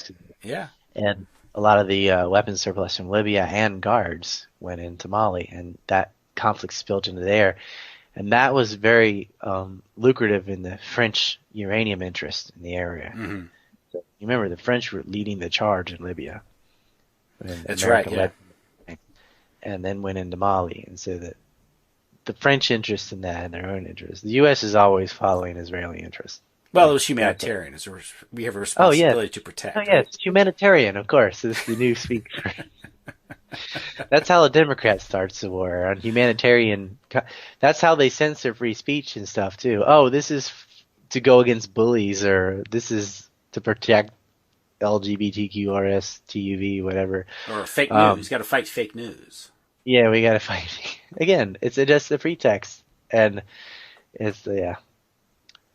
But CNN is fake news. So I laugh at that stuff. I'm glad they're fighting with each other. I think that's the best, when they crooks start turning on one another. Yeah. And it always happens. The villains can never gang up on Batman because they fight with each other too much. Because that's how dishonest people are. They can't trust each other. You know? Yeah, there was American intervention. There's always sold as sort of this noble cause to go and save the benighted people of Africa or Latin America. Liberating the Kurds. Yeah, we're getting women's suffrage in Afghanistan. Yeah, it's like the Navy's a global force for good. Apparently, that's what the Navy's for. So they run their ads, and and I think there's Noam Chomsky who said it's he's controlled in his own way, I guess. But every once in a while he says something that's really good. He says, American intervention is there to secure America's fifth right. I guess he's talking about the fourth freedom, or fifth freedom. And I guess he's referring to the four freedoms spelled out by Franklin Delano Roosevelt. But he says the fifth freedom is unquestionable access everywhere to the world's natural resources. Because we covet the resources. Now he's putting it in nationalist terms, America, but really we're talking about America. We're talking about the American Empire. We're talking about the global conglomerates. You're talking about multinational corporations that don't have any loyalty to a specific piece of dirt. Yes, it's just wherever their lobbies and parasites can control the management arms of corporate conglomerates, which we call governments. It's governments, and the governments are their agents. Yeah, and so what you want to talk about, it's like that speech in Network by, when Ned Beatty says to Howard Beale, there are no nations, there are no countries, there's Exxon, there's IT&T, there's Union Carbide. The world is a business, Mr. Beale. It's been that way since the man crawled out of the slime. That's his worldview. That's that, London, social Darwinist worldview that's spelled out in that speech, but that's how they view the world. It's a business, and under the bylaws of business and under the corporate charter, it's their obligation to have a return for their stockholders. And whatever they do in that endeavor is justified as long as they get a good return for the stockholders. The best was in Monty Python, of course, where the British are there and they get taken over, and the name of the name of the American company is the Very Big American Corporation. It's written on the wall behind them. If you see it, it says, who? And they turn around and it says, the Very Big American Corporation. It's the name of the corporation. That's great. The Very Big American Corporation. And they're all like, oh, no, not that. Well, what was that corporation that funded the destabilization of Russia? The American International Corporation, I think, right? Was it the American International that went in and funded the Bolsheviks? Well, we've had a number of NGO umbrellas that helped destabilize Russia.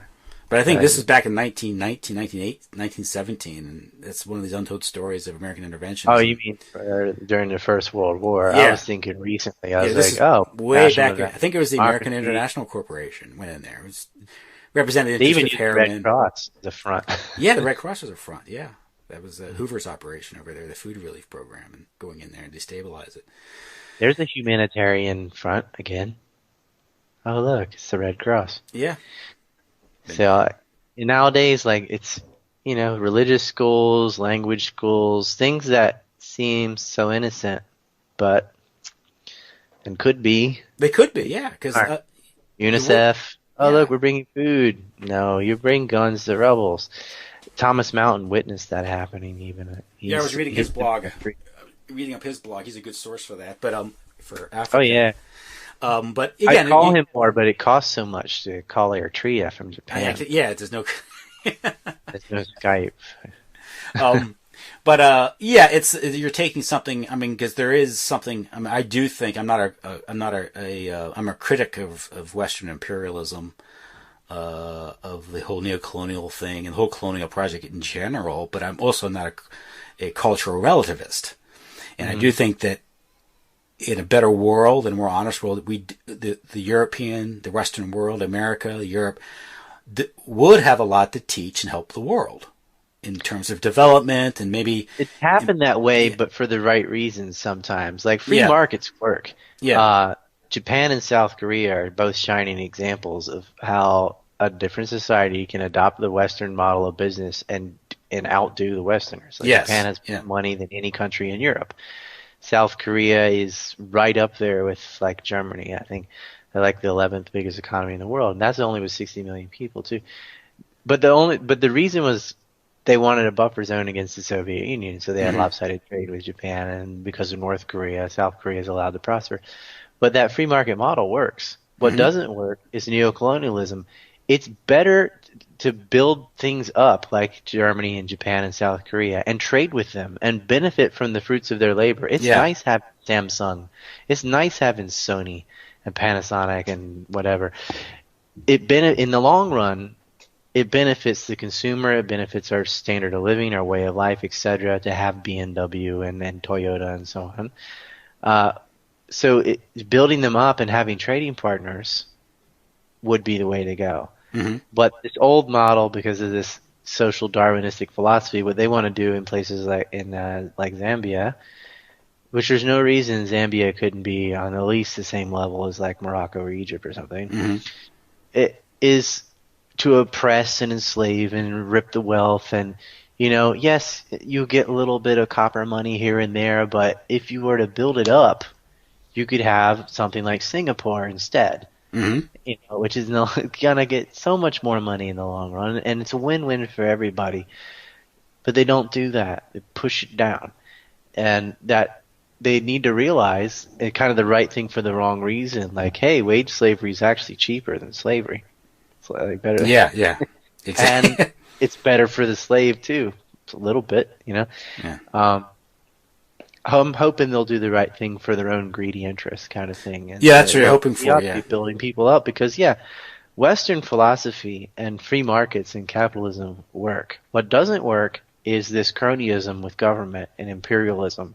That's what has to die. Is the imperialism of the government? We'll take the markets, fine. We'll take that, but we don't need the imperialism. Yeah, because that's no different than when the king had the serfs. That's the model. That feudalistic society that they can no longer get away with, they'll just impose it on other areas, in which they've done. Yeah, well, that imperial strategy was laid out by Brzezinski in the Grand Chessboard, where he just unabashedly calls for tributary states, domination, and control, preventing the Eurasian landmass from developing, keeping it poor and destabilized. He was actually mad at the other neocons because he said, you're boiling the frog too fast. Yeah. That's why Sibel chose, I think, why she chose boiling frogs to be the first.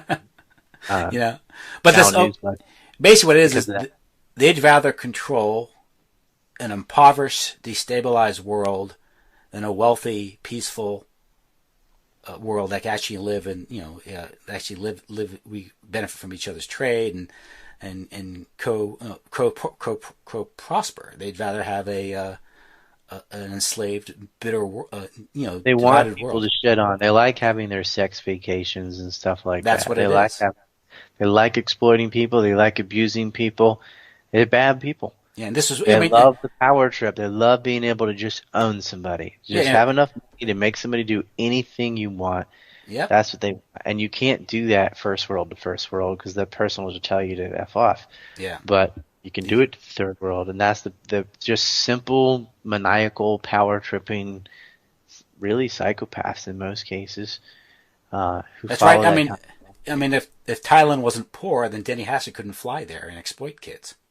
So and there's no reason Thailand has to be like that. Yeah, but they have really hardworking people. They have industry, and they are changing things now. But there's no reason they couldn't have the same model as other Asian nations that are very successful. Singapore's turned things around. Hong Kong's turned things around. Like Japan and Korea surpassed any European country, like I said. That could happen, but people are conflating capitalism and imperialism as if they're one of the same. And all the problems they have with capitalism are actually they have problems with governments and government foreign policy, predatory loans, etc., which are not innate or intrinsic to capitalism. They're specific government policies. Yeah, it's corporate statism. In order for the government to take that predatory loan, you need a government to take the predatory loan. The bank can't do it by itself. Governments are always the problem. I'll close with that. That's the one thing I can agree with Reagan. Like, government is not the solution. Government is the problem. Yeah. It's true. Then he doubles federal spending. Anyway. So, yeah. Rhetoric. Rhetoric is magic. Yeah, exactly. I like the rhetoric. Well, Ryan, I want to thank you. It doesn't matter. Yeah. Judge a man by what he does, not by what he says. Yeah, his deeds. It's the deeds that matter. Well, Ryan, I want to thank you for coming on. It was a great talk. We're over a little over 2 hours now, so I know it's probably late where you are now, right? Midnight, perhaps? Yeah, I thought it would be an hour, and so, it's 12:29 here. We're all good. It's never just an hour. I know. So I go, well, if I aim at an hour, it'll be 2 or 3. There you go. Yeah, you got to give you a little. It was like in Michael Collins Piper. We talked for like an hour and 40 minutes minimal every time. Yeah, there's no way to. I really regret, I'll tell you one last thing is I haven't told people this, but I was talking to him. We were going to do an interview about Robert Kennedy, and we were just going to just say everything. And because the anniversary of his death was coming up on June 5th. And we did a little pre-thing. Didn't record it, though, because we were going to do it after. Because I didn't want to drone on too much, so wanted to have a nice thing. And then he passed away just a few days later. And I'm like, why didn't I just hit the button? Because I would have had that treasure trove. Yeah. Well, yeah. He knew everything too. And then I was a little sad, and then I didn't want to do it by myself. This is what we said. I just couldn't deal with it. So that guy had a vast knowledge about the Kennedys, though. He did. His book, his research, and that whole other dimension to those assassinations. And we never talk about the Kennedy. You always talk about JFK assassination or Robert Kennedy assassination as separate events, but really most people call them the assassinations because they're linked in so many ways. Yeah. So, okay, well, Ryan, thanks a lot. I'll let you go, get some rest, and I wish you the best. I'll continue to follow your work, of course. And when I post this, I will send you the link. I'll probably post this pretty quickly. And I'll send you the link so you have that, so you can link it at your show so we can get maximum listeners to this thing. So great. Excellent. You should link to Doug Valentine's new book if you can underneath or something. Okay, yeah, I'll mention it. Yeah, when I interviewed him about the book, I had a link in there as well. Yeah, but I'll link that too. Yeah, because those and I do highly recommend your interviews with Doug Valentine. Also recommend his books, of course, The Strength of the Wolf, Strength of the Pack, Phoenix Program, and the CIA as Organized Crime, because if you read those books, it may take you, depending on how much you like to read, a year and a half, you will get an understanding of how the world If you think Empire really works. Unmasked is packed with details, just read a Doug Valentine book. Right, do both. Watch that and read that, and you'll get a greater understanding of how the world really works and what's really You going really on. have to have a book for some stuff because there's just so many names, and you'd have to be watching it over and over and over. And the book, it's better because once you get your head around it, it all starts making sense. You're like, wow, this is so simple now.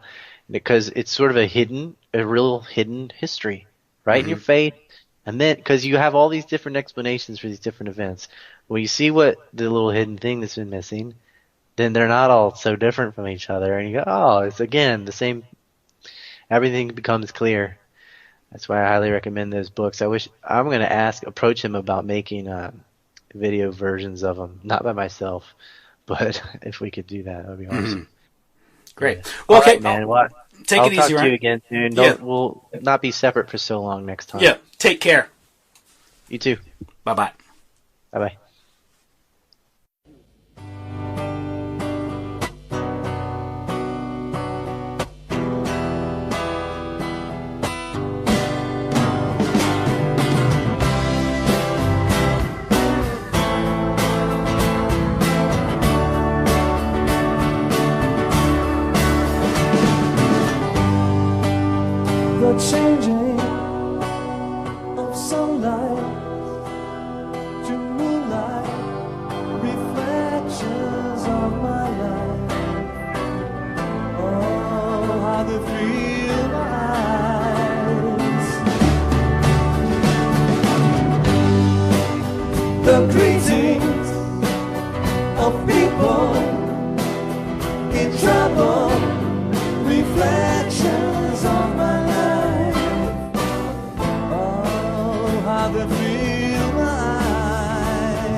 Take me back to my old home.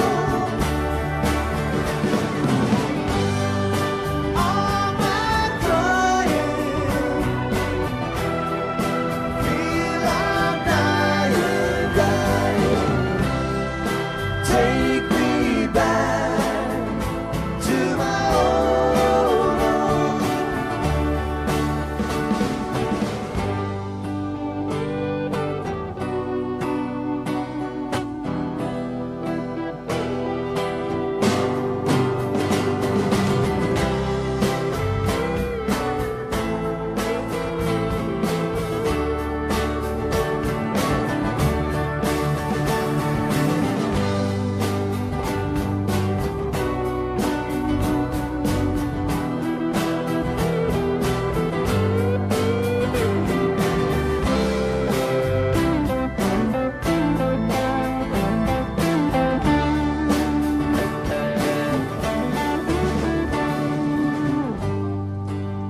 I'm changing, arranging, I'm changing, I'm changing everything. Oh, everything around me. The world is a bad place, a terrible place to live. But I don't wanna die.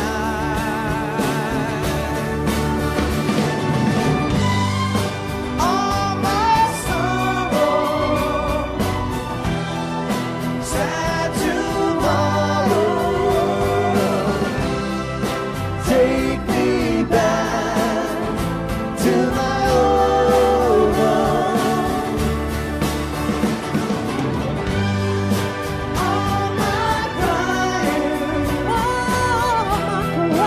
feel I'm dying.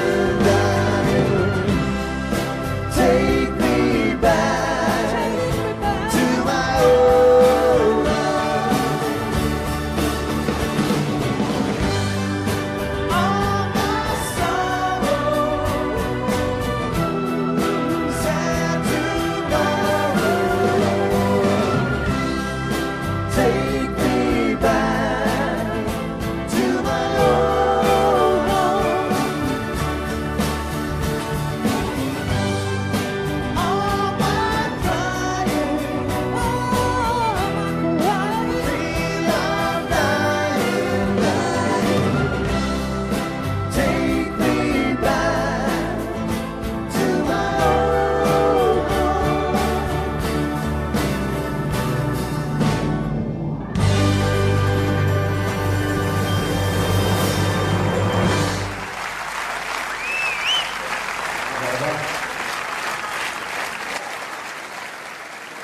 Cinco metros, banana.